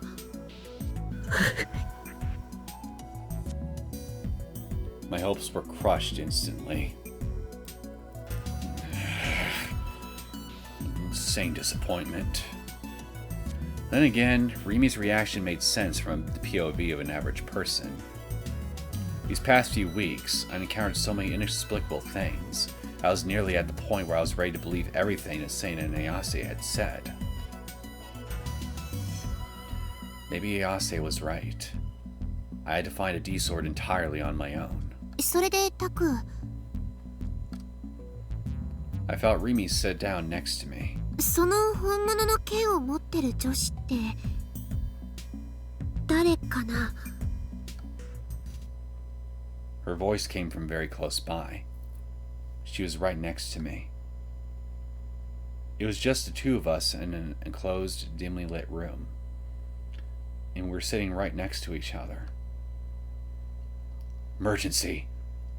Everyone, battle stations! Emergency! タクに女子の知り合いが私以外にいたなんてちょっとびっくり。もしかして彼女？ Why do you want to know? So that was where she was going with this. Could it be Rimi was trying to seduce me? I was more so thinking she might be slightly jealous, if anything. Otherwise, she's just plain surprised that a freaking isolated loser like you could seduce anyone. But the only possible conversation that could result from this topic was one centered on romance. After I told her the truth, she'd give me her confession, and then the mood would start getting really hot and heavy. And then... oh God, I couldn't do this. I wasn't even remotely prepared for this. I opened my eyes and frantically shook my head.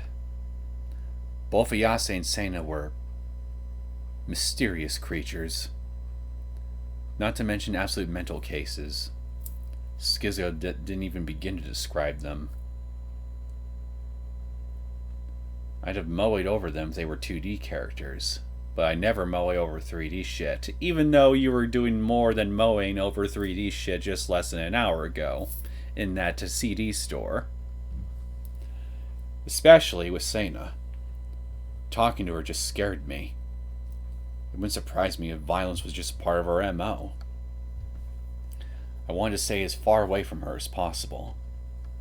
そっか。ちょっと安心したかな。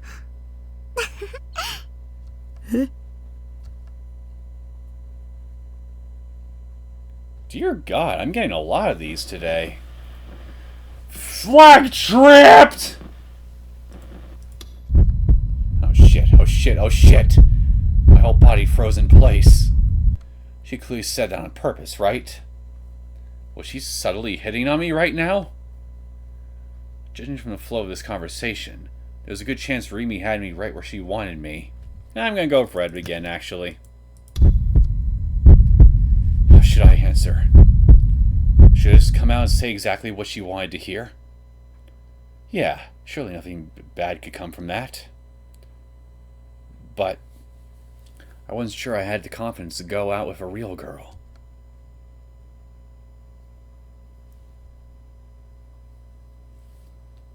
I was at a loss for about what to do, so I opted to subtly examine Rimi's expression.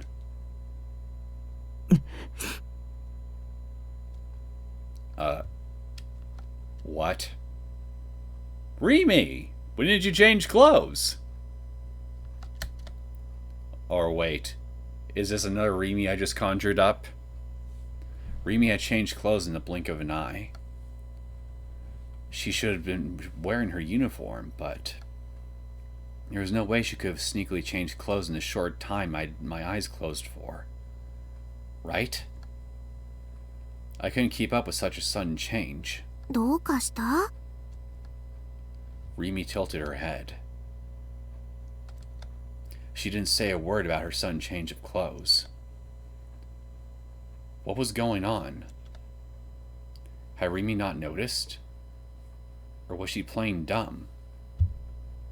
You know, I just had a thought. What if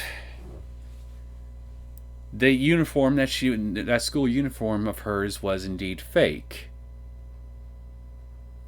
And you know, it's just like, yeah, just like the VR technology and the satellite imagery manipulating remote pulses, nerve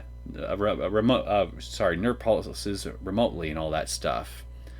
What if there's a software glitch in some satellite somewhere, and now her clothes have revealed their true form to us, and in actuality, Rimi is not a student, but a filthy casual.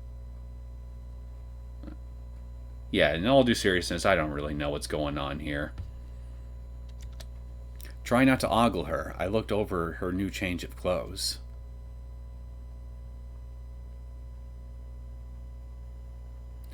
Was this her casual outfit? As I hadn't seen her in anything but her uniform before, it felt incredibly invigorating. She was wearing both a denim-esque jacket and a miniskirt.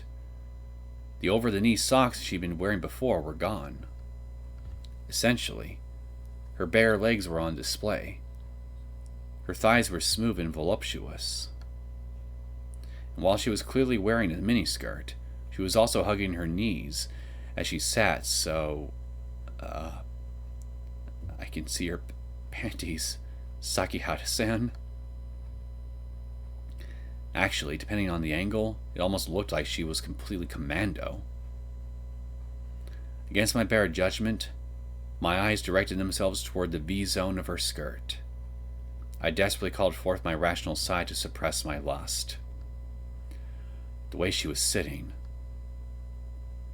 it reminded me of the cover of a classic moe eroge. Titled Free Sister, in the limited edition of its anime adaptation, there was an illustration of the heroine sitting exactly as Rimi was now. Think of one of those boxes labeled Free Kittens. The illustration was irresistibly moe. I even had it as my PC wallpaper for a while.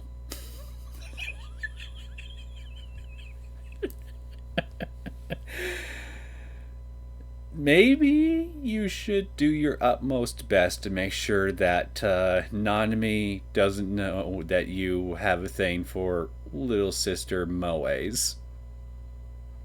Just saying. Was this a delusion? Or an illusion? Or was it legit? Oh God, I couldn't stop thinking about what was underneath Rimi's skirt. And my Johnson was starting to make himself very known. Her body had been giving off a nice scent for a while now. And, how should I put it? The texture of her skin, combined with her amazing figure, it all put 2D to shame. Was it the true power of the third dimension? She seemed very capable of instantly obliterating the values I'd held dear until now. Even though I'd never been to 3D, nor had ever planned to change that. Even though I only ever loved 2D characters. Right now, Rimi held enough destructive power to fucking obliterate those lofty values of a single strike.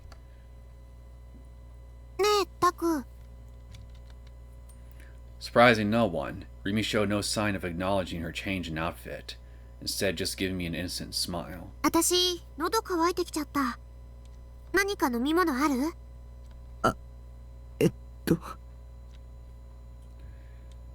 ？My sense of reason on the verge of rupture, I took advantage of the opportunity to get up and head toward the fridge. I peeked inside. I had some half-finished cola, but I drunk directly from the bottle, so it probably wouldn't be the best idea to give it to Rimi. ないなら買ってこようかな。コンビニって深センの駅前にあったよね。I felt Rimi stand up behind me. ちょっと行ってくる。Don't go! I have a feeling if you leave, something weird will happen. God damn it. She gave me a big smile, and then left out waiting for my response. Left alone with my thoughts, I began to think. What the hell kind of phenomenon was that? It really had been a delusion. Huh. Rimi wearing casual clothes. Ayase splitting into What kind of mechanism was capable of reproducing those delusions accurately enough to feel real? Had it even been that, though? Did I have powers or not? And if I did, how could I actively use them? How could I obtain a D-sword? I was still stuck deep in a maze of questions, unable to do anything but wander around aimlessly. Tadaima! And she's back into her regular uniform. Then Rimi, who just left, returned. Not only that, but she was wearing her uniform. Now you mean to tell me she quickly changed while she was outside? Why would she do that? 私、財布持ってくの忘れてた。 Rimi didn't seem to notice my bewilderment. With a strained laugh, she took her wallet from her bag. べし！それじゃあ、改めて買ってくるね。 And without mentioning her clothing even once, she left the container again. I pressed a finger against my temple and groaned. Someone, please explain that bizarre phenomenon just now. I tried to earlier. Poorly.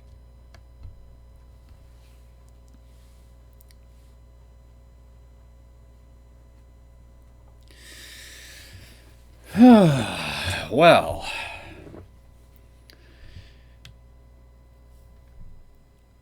that was definitely interesting and bizarre.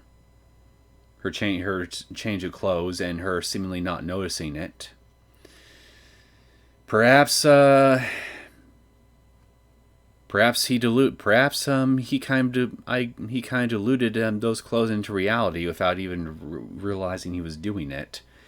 And, well, she didn't notice. And it was only once she left our field of sight and came back that her clothes changed back to normal.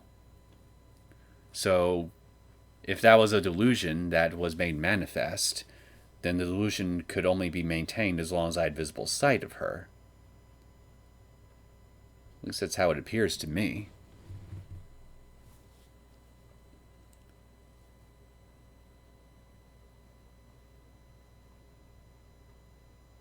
Earlier in the CD store, I selected the green option for a delusion trigger, and had that scene where she was getting frisky with him, and he was getting awfully turned on by her appearance. Did that delusion trigger have something to do with that change of clothes, I wonder? In order to make her look even more physically appealing to him? But that doesn't quite make sense to me, because he didn't imagine her wearing casual outfit during that whole thing.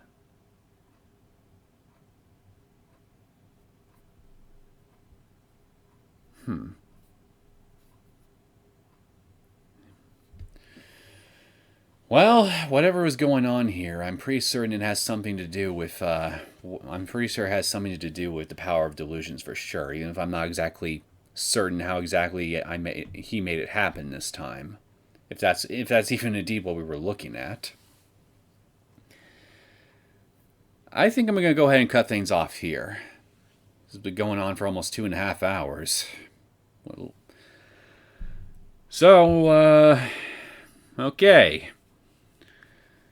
I've gotten even more questions answered regarding how certain tricks revolving around these delusions are possibly being made manifest, but by that same token, I'm now being presented with even more questions.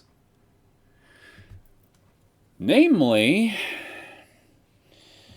the exact logistics behind how all this stuff works. Like, I understand the general theory behind it, but I still feel like as though there's some peculiarities to how the whole thing is performed that I'm still missing here, that could explain every single weird thing I've seen up until now. I don't know how to describe it other than I just feel like I'm still missing something here. Like I only have just a general gist of how it works, but I don't really understand the finer details just yet.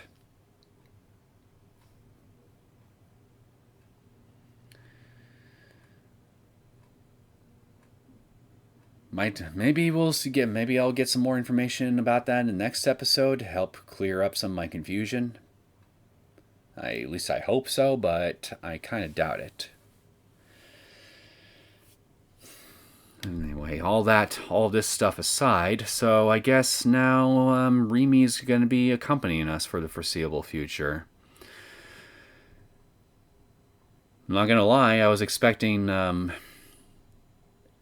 almost anybody else, frankly, to do that first before the opportunity would present itself of Rimi, but, well. So far, it's not like as though this game has been playing like a traditional visual novel where I have to make very select decisions throughout the whole story that very clearly influence how the story unfolds. Like which characters I hang out with and that sort of thing.